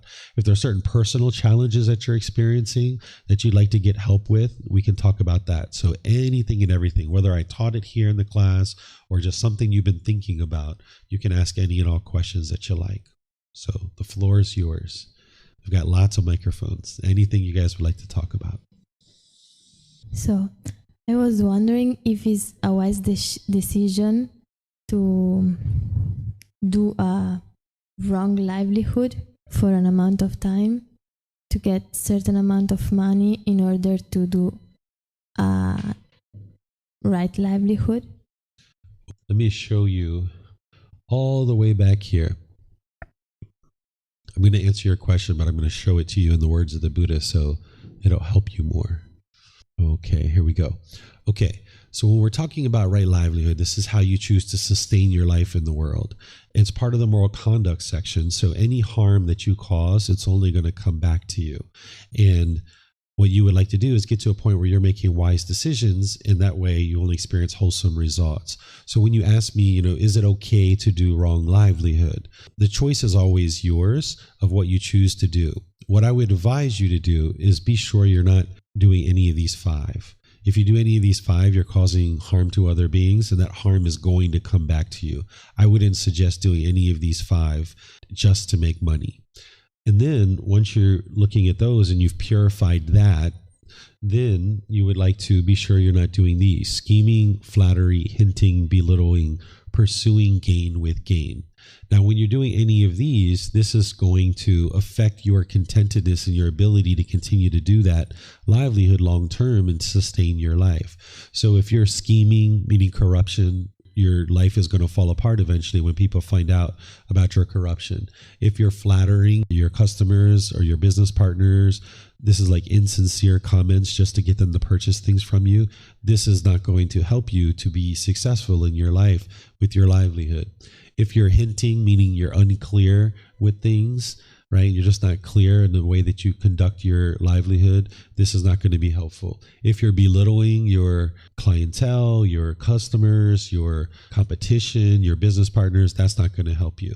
I think what you're really cluing in on is you're saying, hey, if I just do this job for money, which is pursuing gain with gain, is it okay to do something like that just to help me get to my next livelihood? Well, that's probably where a lot of people are right now, that whatever they're doing in terms of their livelihood, they may not really truly enjoy what they're doing 100%. It's not going to be their final livelihood that they're going to be doing long term, but they're just doing it because this is where they are in their life and they're just making money from it. So if that's what you need to do, the only harm that's coming from that is you're not going to be as motivated. You're not going to be enthused. It's not going to feel very enjoyable because you're only doing it for money. But at least if you're not doing any of those other things that we talked about, then at least you're not causing any harm to other beings. By pursuing gain with gain, it's pursuing your craving that you want money, and ultimately that's going to burn out and you're not going to enjoy this livelihood long term. But if that's what you need in order to get to a right livelihood, and that's just a temporary thing and you know that and you're working towards that, then okay, that's what you're going to do. And that's where a lot of people are when they first get on the path, because they don't understand these teachings. So it's not about me approving whether you should do that or not. It's about you making the wise decision, because it's not possible for you to just snap your fingers and get to a right livelihood. You're going to need to slowly make your way to that. So this is an area where a certain number of students who study with me, they all have this same situation where they're not doing one of those 5, and they're not doing any of these things: scheming, flattering, hinting, belittling, but they are pursuing gain with gain, and they know that. They're only doing the job because they have a certain amount of money, but they also know that at some point they're going to move out of that livelihood into something that they ultimately aren't pursuing gain with. Because right now you might not really know 100% what is it that you would like to be doing long term? What is it that you're really enthused about and motivated? You might not even know that right now, because there's certain pollutions in the mind that hinder an individual from being able to see that livelihood. And that's what the second fold of purification is, of livelihood. There's two folds of purification. This here and this one back here, this is the first fold of purification for your livelihood, is that if you're not practicing one of these 5 trades, and you're not doing any of these, this is the first fold. But then there's a second fold where the Buddha teaches about how to select a livelihood that doesn't involve any of the pollutions of your mind, like personal existence view, central desire, conceit, and things like this. So if that's where you're at right now, that you're practicing all of these except you're pursuing gain with gain, you'll be okay. You'll be not as motivated necessarily, but it's helping you to get to the ultimate result of what it is that you would like to do. And I did this for a period of time. When I was transitioning over to be sharing these teachings, I was doing personal training. I was a personal trainer for about 1.5 years, where I was helping people exercise in the gym. I know I don't look like it now, but at one time I was in better shape. I was a personal trainer. I used to work out quite frequently, and I was helping people to lift weights and exercise, and I put together exercise programs for them, and I didn't like it. I was only doing it for money, and I was doing that like 12 hours a week. It was just enough to allow me to buy food and the things that I needed. But all the other time of the week, like 60, 80 hours a week, I was working on these presentations. I was working on those books. I was translating. I was doing all this other stuff because I knew this is where I was headed and this is where I was interested in doing. And I did that for 1.5 years just to provide me what I needed for food and clothing and shelter and medical care and things like that. And then when I got to that opportunity, I cut that off, and then boom, I was in my right livelihood, that I know that I'll be doing this for the rest of my life. So you might need to do things like that. But even though I was doing that personal training, I wasn't doing any of these 5, and I wasn't doing scheming, flattering, hinting, or belittling. I was just doing pursuing gain with gain. So you'll be fine doing that, but you just won't feel as motivated. So like sometimes I wake up in the morning and I knew I had to be at this appointment at 7 a.m. or 8 a.m. And I was just like, oh man, I don't enjoy doing this, but I guess I'll do it. I'm going to pick myself up and I'm going to go do it. So you can't get to permanent peace and permanent joy when you're just pursuing gain with gain. You're going to have to get to that right livelihood that you just enjoy it so thoroughly that you do it even if you don't get paid for it. It doesn't even feel like work. You just enjoy it so much. It's just like going to another activity that you enjoy. You enjoy being at home and resting and relaxing, hanging out with your friends, but you also enjoy going to do this activity that's called work by most people, but it doesn't even feel like work for you. You just thoroughly enjoy it. So you'd be fine in that situation. Okay, is that what you were looking for? Yeah, okay. Is that what you were talking about too, Corey? Okay. There's still unwholesome karma coming from that, but the unwholesome karma that you're experiencing is that you're not enthused, you're not motivated. You're going to need to drag yourself to work potentially each day. That's the unwholesome karma, but that's minimal compared to if you were selling substances that cause heedlessness. That's where you would like to get out of these 5. And that should be pretty straightforward. That should be pretty easy for you, that you're not doing one of these 5. That's going to cause massive unwholesome results. Same thing if like you were scheming or you were belittling, that's going to cause massive unwholesome karma for you. But if you're just pursuing gain with gain a little bit, that's just karma that you're going to have to deal with. It's not causing harm to anyone else. And then also when you decide to leave that other job, whatever it is, you're leaving your job and now moving to your right livelihood, you're going to need to do that gradually to be sure the people that you are servicing are well taken care of. So like when I moved away from personal training, I made sure the people that I was servicing were well taken care of, that I wasn't just leaving them in the lurch, because they had helped me for 1.5 years with that money to be able to sustain my life. And I was interested to make sure they were taken care of before I moved on. So that's ensuring that you're not burning any bridges, because whatever you're doing as a livelihood to acquire that money, you're not interested in burning that bridge. So when you do decide to move on, be sure you do it in a way that's gradual and slow, because other people's minds might be clinging and holding on to, your boss, your coworkers, your customers. So you would like to do it gradually so their mind gets a chance to let go and your mind gets a chance to move on and let go as well. And you honor and respect the fact that they helped you to this point in time to acquire this money to now go do what you really are truly interested in doing for the rest of your life. Yeah, so you're kind of practicing love and kindness. Exactly.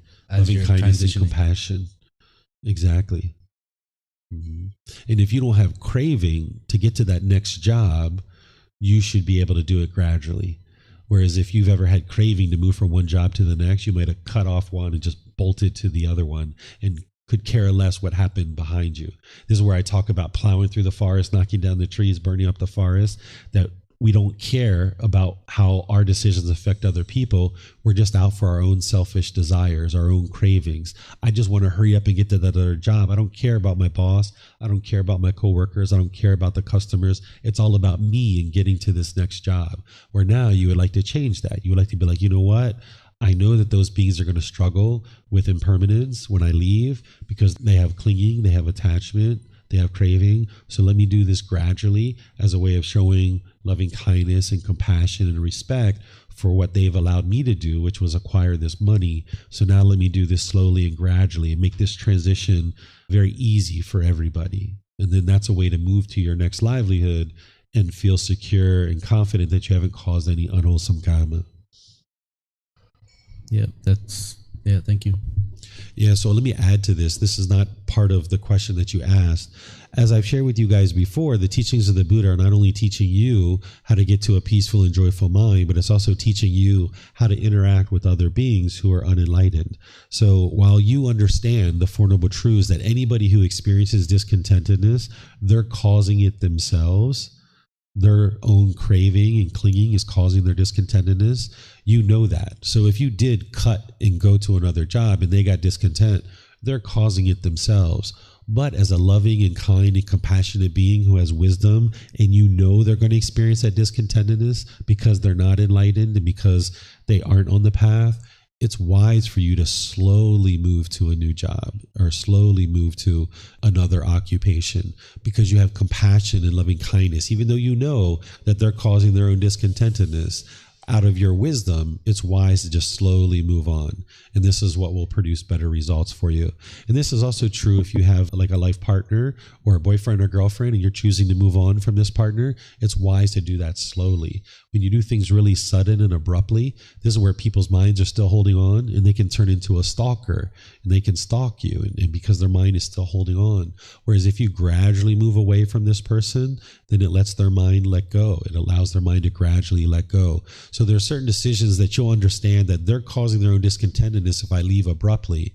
But is it wise? Is it wise to leave so abruptly knowing that they're going to experience discontentedness, right? Even though they're causing it themselves. So that's a little bit extra for you in all your decisions, right? Whatever you do, just do it kind of slowly and gradually. I see that some of you have mics. Maybe you have more questions. Alan? My name. I missed Tuesday, but you've said a couple of times that you've had 2 previous human form lives. Mm. How do you know that? So I didn't put this all together until I was in my 40s, but I had been having memories all through my life about previous lives, but I just didn't know that's what they were. My earliest memory is when I was 8 years old. I was laying in bed and I was having this excruciating pain in my legs. And I had this multiple nights in my calves, in my shin bones. And I was screaming out to my parents and telling them that I was in excruciating pain. And they thought I was crazy. And they just kept telling me to go to sleep because there was no reason why I should have had this excruciating pain. But over the course of my life, there was all these events that were connecting more and more and more and more and more and more. And then by the time I got to, I think it was my mid 40s, like 44, I had direct experiences where I started remembering my past lives and I was talking as if I was this person. And I was here in Thailand at the time and I was talking as if I was these people. And the Thai people knew what was going on and they just talked to me as if I was that person. And then it wasn't until maybe 30 minutes later or 2 hours later or 3 days later that conversation popped back into my head. And I realized like, whoa, what was I doing? Like that was a weird conversation because that wasn't me, that wasn't David, that was something else. And then once I realized and saw these previous lives, I started connecting all these different events that happened throughout my life. And I just gave you one of them about the shins. But ultimately what I realized is that experience I had when I was 8 years old was from the murder. I got murdered in my second life. And when I was murdered, one of the things they did was broke my legs. And this is why I had that excruciating pain when I was 8 years old. So I experienced these vivid memories and even bodily sensations associated with all these events from previous lives. And then when I finally had complete recall of all of these lives, that's when I put a lot of the different things together. So another thing, like when I graduated from college, I bought a condo. And I bought this condo, and it was a fairly new condo, but I had this overwhelming urge to remodel it. And I like ripped out the drywall, I ripped out the flooring, I ripped out the carpet. I didn't have any training as a carpenter or a handyman or anything, but I did all these things. I did like ceramic tile, wallpaper, drywall, crown molding, wood floors, all these different things. I just did it. And it was this overwhelming urge to do it. And one of the things that I saw is in one of my previous lives, I was a carpenter and I was a handyman. And this was like a craving that I had that the mind was trying to extinguish. So you can have these different events and you can have direct recall of something that you've done in the past. And this is how you know about your past lives, because as you're lifting the pollution out of your mind, you can start experiencing those residual memories from your previous lives that transitioned into this life. So it's kind of like if you walk outside your house, you can only see that one street that you're on. But if you move to a higher mountaintop, a higher vantage point, you can oversee the whole town, and you can see how the different streets and different towns connect together. And now you can see a bigger picture, where when you're just on your street, you can only see your street because you're standing in the front of your house and you're just on that one street. But when you go to a higher vantage point or a higher mountain, you can see how all the streets and roads connect together. So getting rid of the pollution of your mind is moving to that higher consciousness, to the higher mountaintop, and you can oversee not only this life, do you start understanding this life more and everything you've been encountering in this life, but you can sometimes experience these memories of your past lives. Not everybody that gets to enlightenment will experience memories of their past lives, but some people do. It's interesting to see, but honestly, it's not going to do anything for you other than to confirm for you with 100% certainty that the cycle of rebirth is true. That's one thing it does. You'll know with 100% certainty that the cycle of rebirth is true, even though there's other ways to confirm it without having those memories. So it'll help you do that. And certain cravings that you have in this life, you can see that they're from your previous lives. But nonetheless, you still need to do all this stuff in order to eliminate them. So while it's interesting, while it's insightful, and it does confirm a couple of things for you, it's not the end all be all. You still need to do the work to get to enlightenment, because what's happened in the past is in the past. What's in the future is in the future. It doesn't matter. What matters is right now. So I mention it occasionally when we get to this point, but it's not something that I openly talk about unless somebody really asked me about it. But I share with you this because that's how I know that the cycle of rebirth is true this way and a bunch of other ways too. I mean, I've confirmed certain things that way, but those are the only things that I saw that it's beneficial of, is that it confirms the cycle of rebirth and that it helps you to see certain cravings you're having in this life are from previous lives. But nonetheless, you still need to apply the same techniques to eliminate them. Other questions? I would like to understand better the concept of Mara and its manifestations, as is a new concept for me. Because I think in Christianism, that is mostly what Brazilian people believe, there is this idea of good and bad, God and devil. And like I understand that maybe in Buddhism it's not like there is a personification of this concept, but it's like some kind of delusion of the mind, or I don't know exactly what would be this concept. That's why I would like, if possible, that you share a little further on this concept. So everything that I've shared so far, I think you were here when Margarita asked the question. That's what I know. If there's specific questions you have, I can share that. So if you have a specific question, and then before you ask that question, I would like to share that when I think about these teachings, I don't think of them as concepts. Like I know sometimes people are like, can you explain to me the concept of the universal truth of non-self? Or can you explain to me the concept of rebirth? Or can you explain to me the concept of the natural law of karma? What I've been able to get to is I know that this is the truth. So I don't think of it like a concept of Mara, just so you know, that when I'm talking about Mara, I'm talking about this being that I've had contact with and that I've interacted with and I understand and I know. So even though you might think of it as a concept now, that's fine. But just know that when I'm speaking about it, I'm going to be speaking about what I know through my own direct experience. Not something that somebody's told me, not something that I read in a book, not something that you're supposed to believe, but something that I've experienced through my own direct experience. Mara can take a form of a being, like with the five, because we were talking about the five aggregates that makes a being a being. That's right. I got the. Yeah, so Mara is a formless being. They don't have physical form. So the Buddha describes a living being as a being with the five aggregates. The five aggregates are form, feeling, perception, volitional formations, and consciousness. And the reason why these are called living beings is because you can kill them, right? Because that's how the five aggregates are taught, is that it helps you to practice the first precept so that you don't kill a living being. You can't kill a formless being. You can't kill a hell being, an afflicted spirit, a heavenly being, because they're formless. They don't have physical form. So Mara is a formless being, and you can't kill Mara.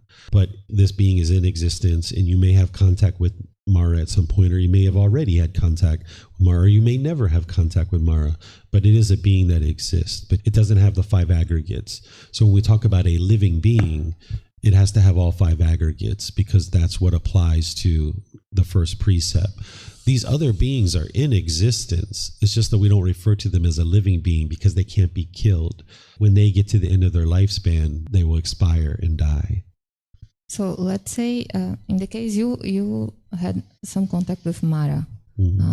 If some other person had this perception of being in contact with Mara, what would you advise when there is this contact with I would advise them to not be scared, to not be fearful, to not pay attention to this being, and do what you know is wise, because this being is going to try to influence you to do unwholesome things, and you need to know what's wise and unwise and not pay attention to this being, because it's going to try to influence you to do unwholesome things. Remember, we were talking and I was saying about how if you're standing in a mall and you looked over the third, fourth, fifth story and you heard a little voice in your head that said, jump, jump, jump. Or you see somebody and you hear a little voice in your head, it's like, punch him, kick him. This is Mara trying to influence you to do unwise and unwholesome things. So you would like to just keep Mara out. I will explain to you how I had contact with this being, right? When my son was born and he was, I would say maybe 2 weeks old, my wife and I were at home with him, and he was having something on his face or something, or he had clogged nose. That's what it was. And my wife was trying to get something out of his nose. And I was like, I know what to do. And I grabbed our son out of my wife's hands, and I rushed over to the sink and I started putting water inside of his nose. He was upside down and I was putting water inside of his nose, and my wife was like tugging and pulling at me like, what are you doing? What are you doing? What are you doing? You're going to kill him. You're going to kill him. And I was like, no, I'm not. I'm cleaning out his nose. I'm cleaning out his nose. So my mind was like almost overtaken by this being. It was me doing it, but I didn't have awareness almost that I was doing it, because after he started foaming at the mouth and I put him upside down and I was hitting him on the back and water was coming out of his mouth, and I told my wife to call 911, because after I realized what happened, I kind of snapped out of it, and then I started to administer care to him to try to get the water out of his lungs. But for that maybe 5 seconds or 10 seconds, my mind was like almost overtaken by this being. Even though Mara isn't able to do that, it's you still making the decisions. But at that time, I had very little sleep because I was up for a lot, taking care of him. He was an infant, and my mind wasn't quite there. So I was easily influenced by this being. And this is the contact that I had with Mara in that particular situation. And after it was all over, I was really shaken up by it. And then ultimately realizing what it was, now the advice I would give to somebody is don't pay attention to this kind of thing. Don't allow the mind to become obsessed by that. Don't have fear about that, but know what's wise and unwise. Because if my mind was more calm, if I was making wise decisions to get sleep, if my mind wasn't so polluted, I wouldn't have been able to be influenced by Mara. Like right now, if Mara came and tried to do that, there's no way Mara is going to be able to convince me to do something like that, because I have enough wisdom and my mind isn't polluted to be able to do that kind of thing. But at that time, my mind was heavily polluted at that particular time. I wasn't practicing these teachings the way that I do now. So I was able to be easily influenced, but now I can't be influenced by that. So Mara doesn't even come around. But at that time, I was into a certain amount of darkness. So Mara was able to easily influence me.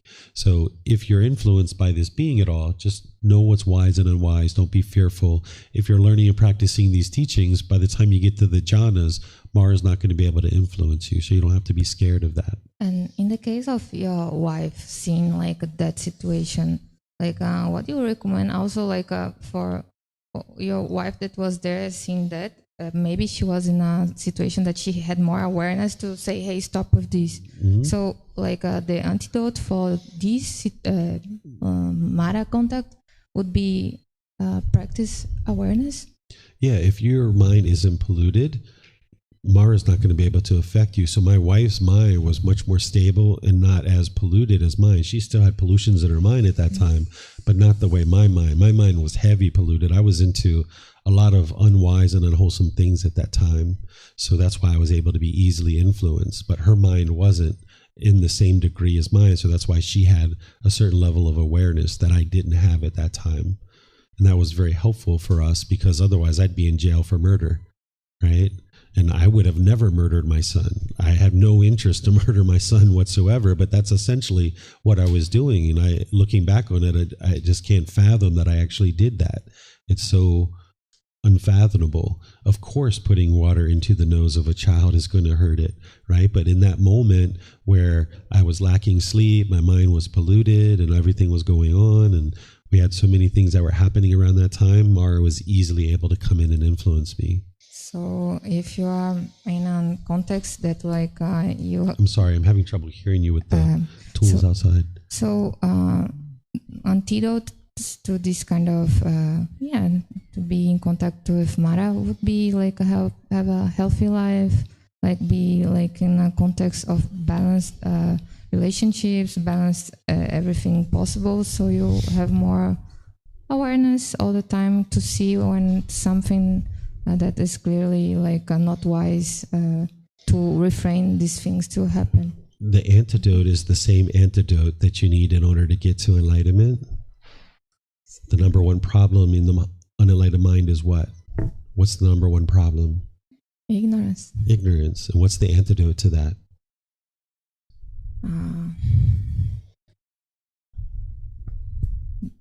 What fixes ignorance and unknowing of true reality? Wisdom. Yeah. So that's the antidote to all of this. That's why you're always encouraged not to believe anything.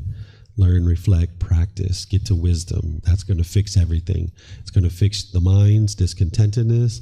It's going to fix the cycle of rebirth. And that's what's going to protect you from Mara. That's the only thing that can protect you from anything. Sometimes we go out and we buy guns and knives and baseball bats thinking that that's going to protect us.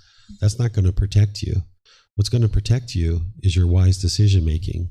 If you go out in the world and you're bitter and harsh and hostile and aggressive with people, you're going to have a lot of people that are coming to kill you. And that might be why you have your gun and your knife and your baseball bat. But if you go out into the world and you're loving and kind and friendly and polite and respectful to everybody, nobody's going to come to kill you. So you don't need your gun. You don't need your baseball bat. You don't need your knife. So the ultimate protection is your wisdom and wise decision making.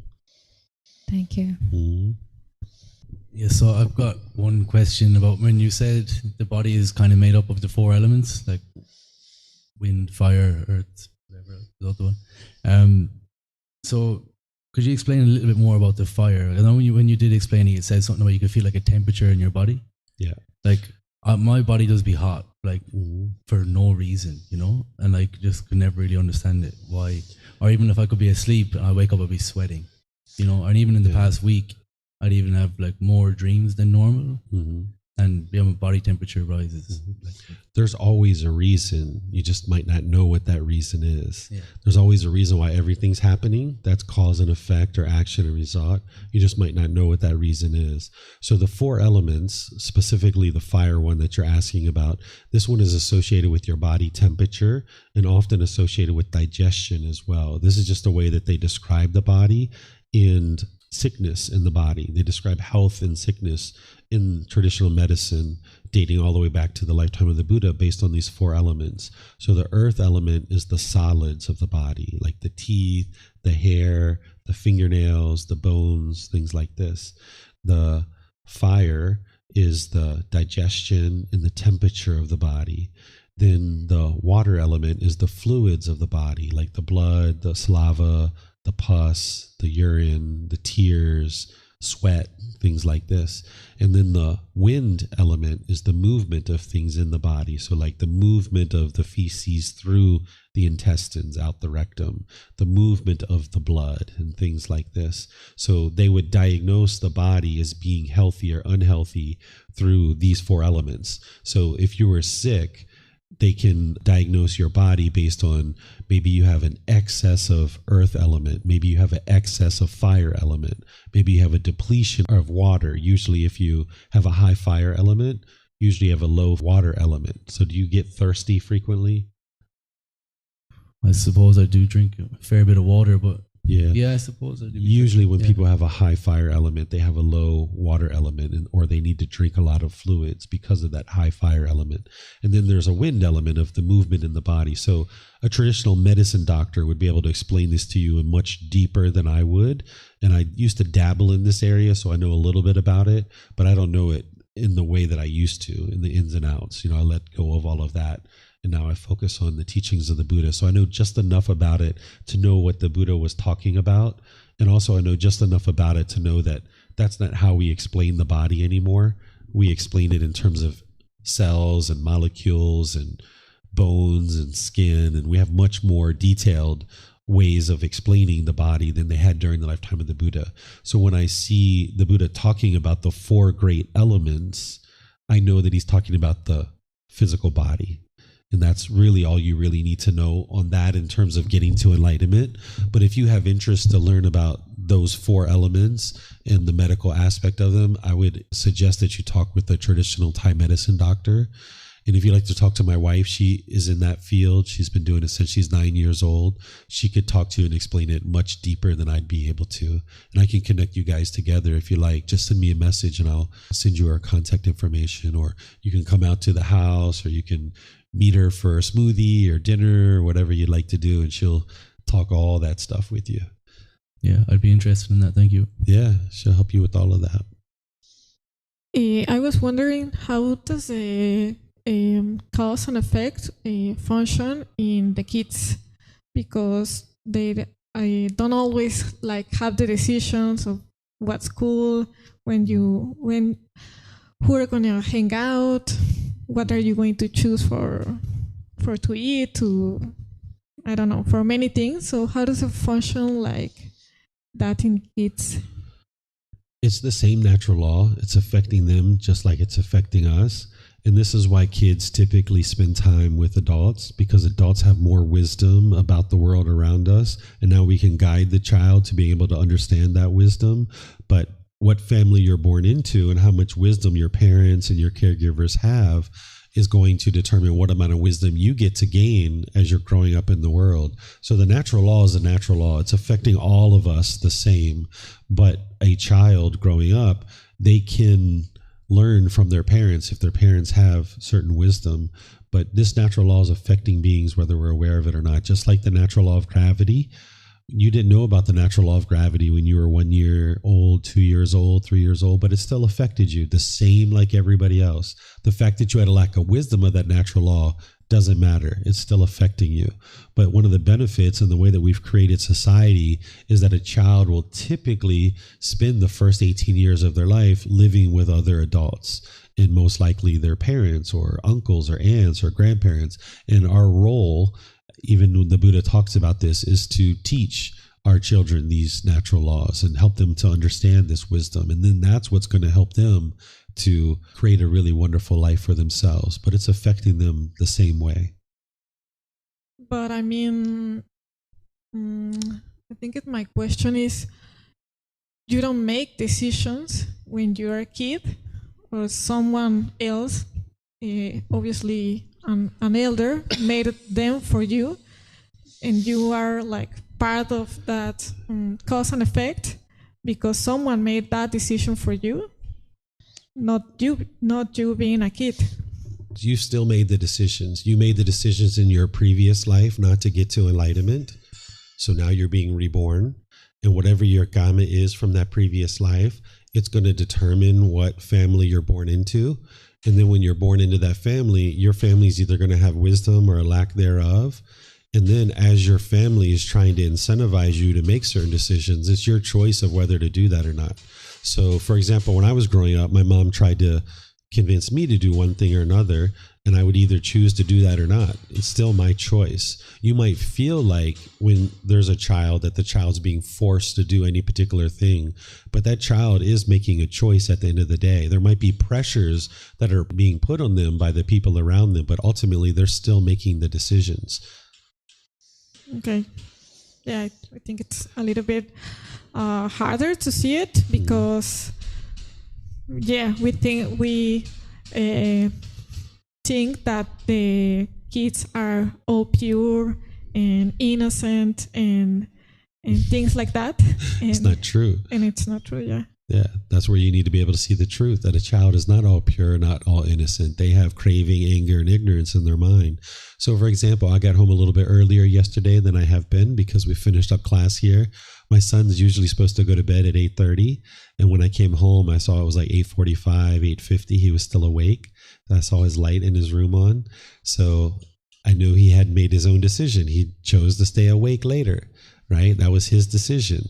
That was his free will. He's 11 years old. We can't force him to go to sleep. It's his choice.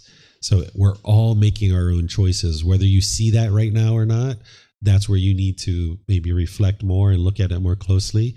But children are making their own decisions. We all have free will. People might be around them, pressuring them or trying to force them into making a certain decision that they ultimately make, but they're all making their own decision. If that being wants to, if that 3-year-old child wanted to, they could just lay on that floor, for the rest of their life. They could just lay right there. Nobody can force them to do anything. Eventually we could come in here and, a bunch of us could pick that child up and move it somewhere else. But that's the result of its decisions, sitting there and choosing to lay down and not move. So we're all making our own decisions. The only thing that you're required to do in this life is die. That's the only thing that you're required to do. Everything else is optional. The only thing that you're required to do is die. That's it. Everything else is a choice that you're making. Okay, thank you. Yeah, just look at it more closely. You can see kids are making their own decisions all the time. And as parents, we're trying to guide them and influence them and help them to make wise decisions. But it's up to them to make their own decisions. Yeah. Do you have kids, by the way? No. No? Okay. No, but I have a Talk to your friend who has a kid. She'll tell you her son makes his own decisions. She can try to influence him. She can try to encourage him, but her son makes his own decisions. I'm pretty sure that's what she would confirm. Would you confirm that? Yeah, see? Yeah, but I mean, that's in I think it's the best scenario, but my childhood was not so great. I have parents, but they weren't at the moment. So I didn't have like the best scenario possible. So they can guide me. So they gave me like choices that I make wise decision and stuff. So that's why I was thinking that when you have like the best scenario, of course you have parents or other adults to provide you for many things and many advices in life and stuff. But I don't know if all people has things in her life. Yeah, typically as we grow up as children, we want our parents to be here. That's what we want. But what we really end up experiencing is this, right? But the problem here is our expectations. We have certain expectations of our parents. And what you come to realize is that your parents are just two beings struggling in the world, just like you, with a lack of wisdom. They have craving, anger, and ignorance in their mind, just like you. And this is where you can have loving kindness and compassion for them, just concern for their misfortune. When you get your expectations out of your way of what your parents should have did or could have done, then you just love them as they are. Because I grew up with parents that didn't really understand any of this wisdom either. And you learn something from your parents either way. Either they're going to do things wisely and you learn about that wisdom, or they do things unwisely and you can learn from that too. Like I learned a lot of unwise things from my parents. And then we can learn the wise things to do by our parents being unwise. Because the more I saw my mom doing unwise things, the more I learned wisdom of what not to do, right? So our parents are teaching us either way. And while they didn't maybe teach you in the way that you wanted or the way that you wanted them to show you, you were learning from them. And whatever you gain from them is what you gain from them. And just be appreciative of that. And now you're an adult, you can decide for yourself to come to places like this, and now you can learn the wisdom that you didn't get growing up. Because none of us actually grew up with any of this type of teaching that I'm sharing with you guys. And that's why now as an adult, you have the choice to learn this. And Thai people, they grow up with this a lot of times, not the formal education like you guys are getting, but they grow up with it in their household and in their culture. The average Thai person wouldn't be able to explain the Four Noble Truths to you in the way that I teach it here. But if you ask them, do other people cause your feelings or do you cause your feelings yourself? The average Thai people would know like they cause their own feelings. They wouldn't necessarily know what craving, desire, attachment is, but they would know their feelings are caused by their own mind. Or if you ask them, is it wise to lie? Is it wise to gossip? Is it wise to have harsh speech or frivolous speech? Even though you're thinking about it in terms of the Eightfold Path, you just share that with them. They'll know that, yeah, it's unwise to lie, or it's unwise to slander, or it's unwise to have harsh speech. They know those things, but they don't know it in the formal structure that you're learning here. So you didn't learn these things growing up, and I didn't learn a lot of these things either, but now's your opportunity to learn that. And that's improvement of your karma. That's you making wise decisions to get closer and closer to these natural laws that even though you didn't learn them growing up, you can learn them now and then experience an improved life from this point forward. And just maintain appreciation and gratitude for your parents that they got you to this point, that you can sustain your life, and just honor them and respect them for that. Thanks. I appreciate it. Yeah. Teacher, how were you able to tell the difference between Mara's influence and your own ill will? Because I know that under no circumstances would I ever choose on my own with my own thoughts to kill my son, right? Like I didn't even realize that's what I was doing when I was holding him under the water. This being had influenced my mind, and it was easy to happen because of the pollution that was there. It was easy for this being to influence me to do something like that. Even as the water was going into his nose, I didn't realize that I was potentially killing him, right? So I know that I would never do anything like that. And it's like, that really shook me up after it was over with, to think that I was able to do that. And once I finally snapped out of it, I didn't even fully understand it until many years later. And I've told him about this too. He's 11 years old now. He knows. He doesn't remember it because he was such an infant, but he knows that Dad tried to kill him one time, and he knows that it was Mara that influenced, because sometimes him and I might have conversations about Mara. So I talked to him about this so that he knows that Dad would have never attempted to kill him in any situation, but this is something that occurred because I was interested in him knowing about this being too. I don't think he'll ever be influenced by this being, because I suspect he's probably in the jhanas, or maybe the first or second stage of enlightenment. He's somewhere around there. So I don't think he'll ever be influenced by this being, but he's interested in teaching these teachings. So if he ends up teaching these teachings at some point in the future, he's going to have questions from students about Mara. So now he's got teachings from Dad, where Dad has shared with him oh yeah, this being is real and here's what happened. And now he can speak from that direct experience. When his students ask him questions, he'd be like, yeah, this being's real. My dad was influenced and tried to kill me one time because of this being.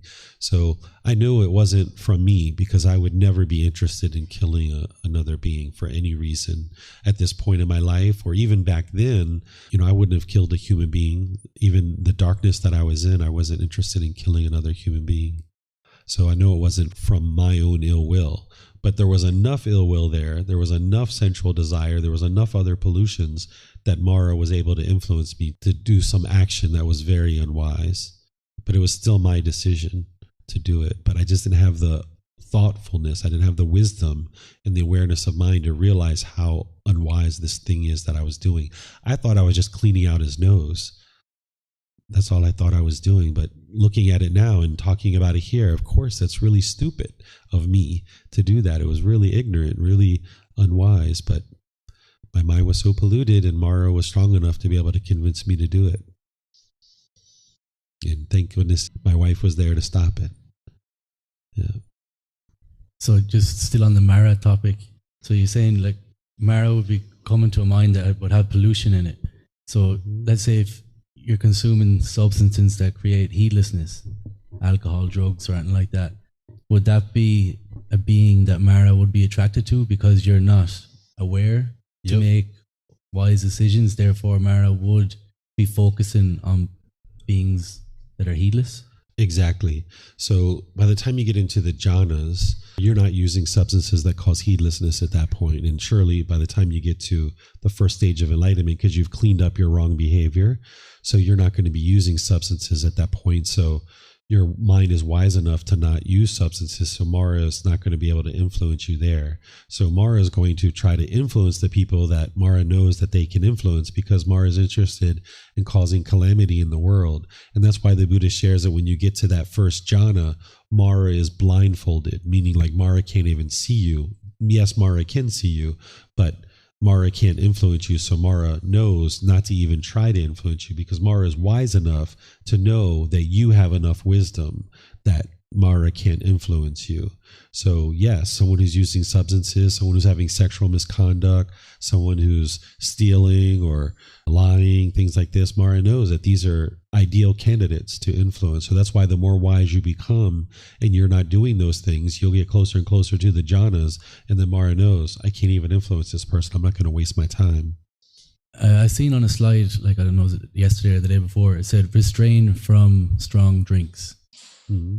Strong drink and sloth producing drugs. Yeah. So does that mean, all right, I suppose I was kind of hoping that it means like refrain from strong drinks, don't consume so much alcohol that you become heedless, or can you still have a beer? It's more or less what I'm asking, in your opinion, or the Buddha's teachings. Yeah, so the way that I practice that and the way that I understand it is that what you're trying to get to on the path to enlightenment is where you have mindfulness and awareness of mind. And you need to dial that in so closely that you can notice the slightest little adjustment or change to your awareness of mind. You'll hone this in so closely that you're just always aware of what's going on in your mind at every moment. You can't get to that if you're putting substances in your body. It's not that the Buddha is saying substances are bad, here's a rule, follow this rule, right? It's that, hey, if you're interested in purifying your mind, if you're interested in cultivating this mindfulness, if you put substances into the body that's causing heedlessness, it's walking in exactly the opposite direction of enlightenment. So even if you have that one beer, it's producing a certain amount of heedlessness and lack of awareness of your mind, and it would be really unwise to do that. Whether you choose to do it or not is up to you, right? There's a certain amount of that craving that might be there. I know where you come from. I know your culture, right? Irish, right? Exactly. There's a lot of that. But you also need to be able to see that it's unwise to do this, even just one beer, and putting yourself in that environment where other people are drinking. Someone can have a knife, someone can have a gun, someone can break into a fight. There can be all kinds of different things that are going on. Someone can drop something into your drink that's a drug, and that you end up with this drug. I mean, all kinds of unwise things are happening in environments where substances are being ingested. So in my life at this point in time, I wouldn't drink anything, even the smallest drop of alcohol, even the mouthwash that I buy. it's 0 alcohol mouthwash, right? It's like none of that, even in the mouthwash. I also wouldn't go to a bar at this point in my life. I wouldn't get anywhere close to a bar or, go into a bar, patronize a bar, anything like that. But at one time in my life, I did, right? I went and I used to drink, and I did that a bunch, and I saw all the unwholesome results that came from that. And then I thought, oh, okay, I know what I'll do. I'll go to the bar, but I won't drink alcohol. I'll just order water. So I was the guy at the bar that would order a bottle of water, and everyone else would laugh at me, and I didn't care, right? I didn't care. People would joke and laugh, and I would just have fun because I was enjoying dancing. I liked the environment. I used to go out dancing a lot, and I did that for many years. But then eventually I got to the point where I realized how unwise that is. Just going to the bar and being around people that are so drunk and intoxicated and using drugs. And I stopped doing that. So sometimes you need to extinguish these things by doing it.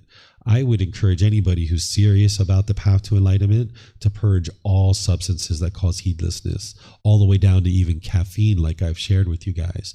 Purge all of that stuff from your life, because that's where you're going to be able to fine tune your mindfulness to the highest degree. So even a 1 beer or 1 caffeinated drink is going to produce a certain amount of heedlessness in the mind. And the more that you purge all of that stuff from your life, the more clarity you're going to get to be able to fine tune your mind. But when or if you ever do that, it's your choice.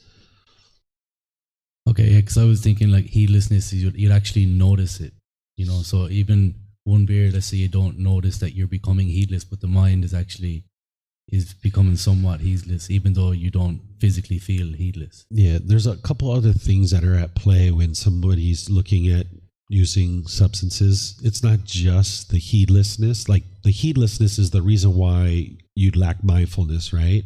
But usually what's also going on is there might be a certain sensual desire through the tongue that you really like the taste of beer, or you really like the taste of wine or something like this. And there can also be cravings to the social environment, that all your buddies hang out there and you want to go hang out with them and you feel left out if you don't go. So there can be other cravings and clinging, that it's not just the beer, it's the whole social event that goes with it. And that's part of the craving and clinging that the mind has, not wanting to let go of this particular sensual desire, this particular heedlessness that is being produced. It's like, can't I just have 1 beer and show up with my buddies? So if you don't have sensual desire, if you don't have clinging and craving to your friends that are doing those kinds of things, you should be able to let those things go. But your mind might not be ready to do that. You might not be willing to do that. One of the things that happens on the path to enlightenment as you learn these various teachings is the mind will try to find any way it can to justify holding on to a particular thing, whether it's a beer, whether it's a glass of wine, whether it's sex, whether it's this, whether it's that. If there was a way to get to enlightenment while still having sex, I would have figured it out, right? I would have done that. And I would have been very pleased to report that back to all of you guys, right? But there's not a way to get to enlightenment while still holding on to these things. But the mind will sit there and try to figure it out and justify it for a really long time. Even the ego, like we were talking with Steve the other day, the mind will try to figure out a way to, can I just hold on to this ego? Can I just do this thing? The mind will try to justify itself in doing these things.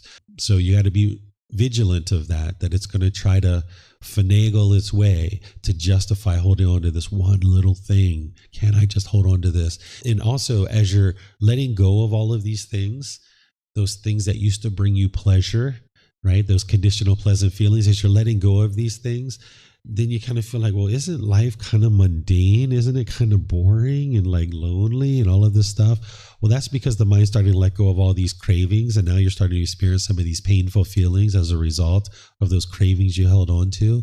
But what you got to do is you got to kind of turn the corner and get to the point where you just thoroughly enjoy going out to a reservoir and sitting in a bamboo hut, having great food and wonderful conversation with the friends around you. That's what we did yesterday.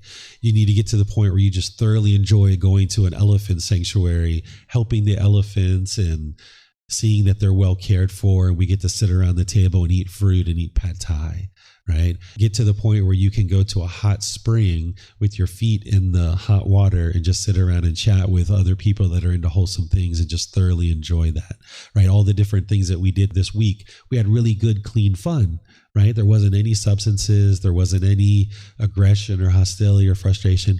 More and more, you start seeing that stuff as fun and enjoyable, where right now, the mind might be holding on to some of these other things that we used to do in the past. Now you're creating this whole new life for yourself. I don't know if you know that song. I can't sing it. I don't know the words 100%. Like the whole new life. I forget. I can't do it. You guys know the song I'm talking about? Hold on. Sorry for those of you guys online, you can't see this.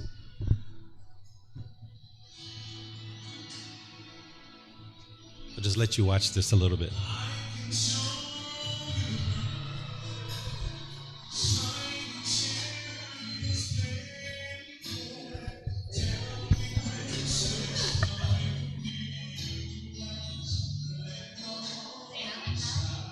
Mm-hmm.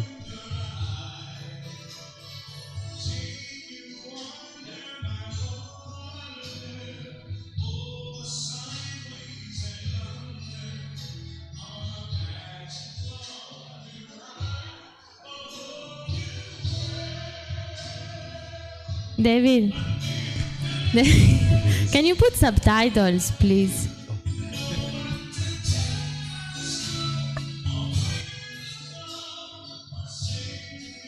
Says they're unavailable.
So the enlightened mind is a whole new world, right?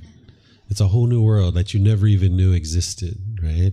And your teacher is showing you the way, right? It's they talk about undescribable feelings, right? This is what enlightenment is. It's like, but the mind is going to want to hinder you from getting there. It's going to try to find any justification to hold on to this old world, this discontentedness, this cycle of rebirth. You hear him talking about how no one to tell us no or where to go, right? Right now, if your parents or someone who you rely on for money or support tells you no, okay, you just have to, okay, I got to do it their way because I need that money, right? I'm attached to that, right? But by the time you eliminate all your attachment to all these things, there's no one to tell you no.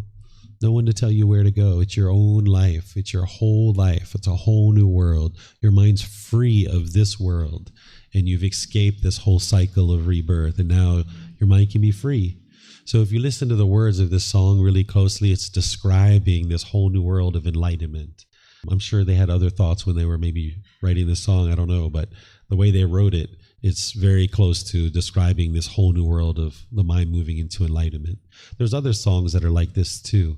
If you've heard the song Let It Go from Frozen, they talk about letting go. You know, if somebody's angry, you can, if you want, I'll play that one too. Have you guys heard that one? You guys would like to hear some more music? Would like to hear some? You're good, Ryan? Anybody else would like to hear some more music? There's another song, there's this song Let It Go that explains, there's a bunch of songs out there. Even in rock music, there's certain songs that if you understand enlightenment and the path to enlightenment, you can tell what they're singing about is this path, right? And they may not realize that's what they're singing about, but someone who understands the path, they can hear that music and know that they're describing this. So your mind's going to try to figure out a way to justify holding on to any particular thing, but there's certain things you're just going to need to let go of if you're interested in the peace and the joy and the contentment and the wonderful life. Holding on to that beer is just going to keep you in the sadness and the frustration. Yeah. If there was a way, I would have found it. Anything else you guys would like to ask about? No? Okay. Well, what I'm going to do then is I'll just end by saying to all of you guys that you have my unwavering support and dedication and determination to help you on your journey to enlightenment. Anytime you guys would like support, you would like help, you can always reach out to me. Whether I've heard from you last week or whether I don't hear from you for a year or 2 or 3 or 4, you're always welcome to reach out and I will help you. No matter where you are in life, no matter what you need help with, you can always reach out and I'm here to help you. Of course, you know about the classes and the courses and the books and all these things. All of that stuff is here for you, but just know that you have my support and my dedication. If you have even just the fraction of dedication for yourself to get to enlightenment, as the dedication that I have for you to get to enlightenment, you should get to enlightenment, because I'm overwhelmingly motivated and encouraged and enthused to see you get to enlightenment, very supportive. And if you just have a fraction of that same enthusiasm, you should have no problem getting to enlightenment, because each day that I wake up, all day long, and as I go to sleep, I'm just thinking about how can I help the next person to learn that next little thing, that next little thing, that next little thing that they need. Because there's so many things that you need to learn along this journey. And me hearing from you and hearing your questions, I actually can help you answer and get the answers that you need. But by you asking questions, it also helps me to understand where you are in your journey, because I can tell from the questions that you ask where you are. Like, I understand you probably like beer. I understand, right? And I was there at one time too. I used to drink beer. So all of these things I've overcome, and I understand how to get from where you are to where you're potentially planning to head. So if you have that same enthusiasm and motivation and dedication, you can get to enlightenment. A Buddha is going to have unwavering dedication to get to enlightenment. And if you can just channel a little bit of that dedication, a little bit of that diligence, you should have no problem getting to enlightenment. So if there's ever anything that you need in order to get help, just let me know. The next thing that I'll share with you is that in the 5 days that we spent together, there's obviously a lot of information that you've had. And some of you weren't even here for every single class that I was teaching. You can see that it's quite tiring sometimes to be able to learn the path to enlightenment. It was very common during the lifetime of the Buddha that as he was teaching, his students would fall asleep. This was very common because the mind is working really hard to try to learn all these teachings. And nowadays you might consider that to be disrespectful, but a Buddha understands that your mind's working really hard to be able to learn these teachings, and they understand it's not disrespectful. I had one person come here one time. They took a 5-day course with me. They would show up, they would meditate, they would go to the back, and they would sleep. That's what they would do the entire time. And then at the end of the class, they would come up and say, thank you so much for such a great class. I really enjoyed being here. Thank you so much. And they would leave, right? This person told me at the end of the course that they were having difficulty sleeping at home. And this was the only place that they could come to get some good rest, that they couldn't sleep at home.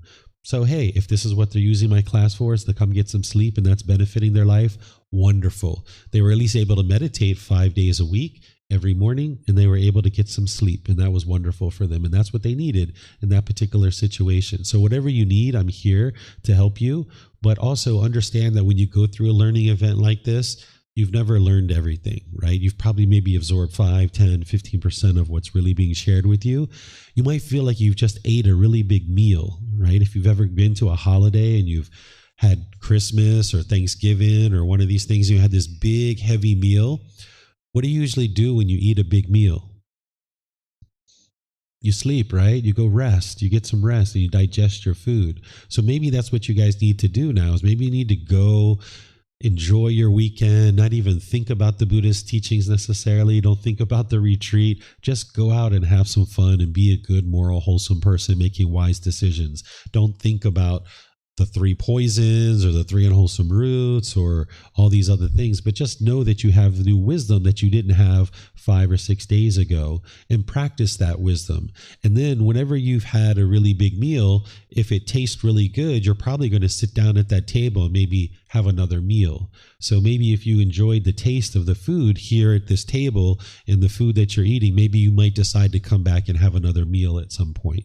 And if that's what you'd like to do, I'm here to serve it. I'm here to provide you the guidance and the teachings that you need. So if you feel overwhelmed and like, oh my gosh, this path is so long, there's so much detail, I'm maybe never going to get to enlightenment. Don't think that way. That's kind of a self-defeating way of thinking about it. Instead, think about it like, wow, this is a really in-depth path, and the Buddha put a lot of thought and dedication into sharing this over the 45 years of his life. And maybe you think that David's also put a lot of thought into this too, in the way that I present it to you in all these various courses and retreats. And yeah, it is a very big meal, but you can digest it slowly but surely. You're not going to get it all in one sitting, right? When you sit down at a big table with lots of food, you probably didn't taste all the food, unless you're maybe Corey. Corey did taste all the food when we went to lunch. He had every single dish, right? But everyone else, we probably didn't eat every single thing that was at the table, right? So you're going to need to probably revisit it. And each time you take in a certain amount of content, you digest that content, you step back for a while, you think about it, and then maybe you need to sit down again and have another meal and eat again. So if you feel overwhelmed, understand that that's normal, right? That's normal because it's new. There's a lot of content and you're not going to be able to learn it all at one time. And as you would like to come back and learn more, there's plenty of opportunities for you to do that because we have lots of retreats, lots of courses.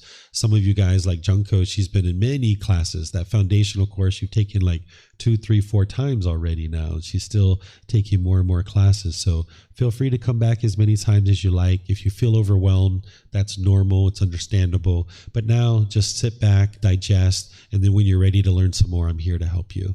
And at any point, you can reach out and we can sit down and talk. I know some of you guys have maybe some personal things you'd like to talk about. Feel free to reach out and I can help you at any point. Okay? So thank you all for your dedication and your diligence to learn. I can see that you guys look sufficiently tired, so please get some rest and enjoy yourselves.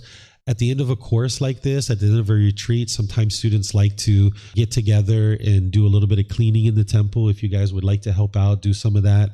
these temples, they're like learning centers, they're cultural centers. They don't belong to anybody, but yet they belong to everybody. And whatever we choose to do with this space, the people after us will be able to then benefit from that.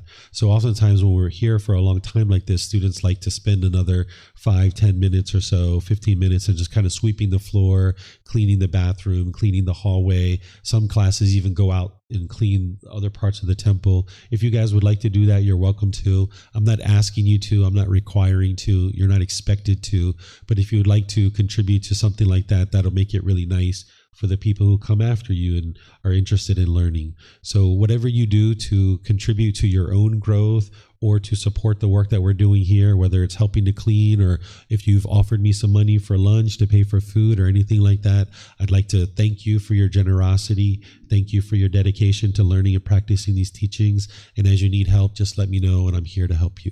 Have a lovely and wonderful rest of your day. We'll see you next time. Sawadee khap. Sawadee khap. Thank you for listening to this podcast. To provide support for this podcast, visit patreon.com/support Buddha. To access more teachings, visit buddhadailywisdom.com. There, you will discover a full range of courses, retreats, and online resources to assist you on the path to enlightenment. Remember to establish a daily, consistent meditation practice, along with learning and practicing these teachings. A well-developed meditation practice is the foundation in which to train the mind to attain enlightenment.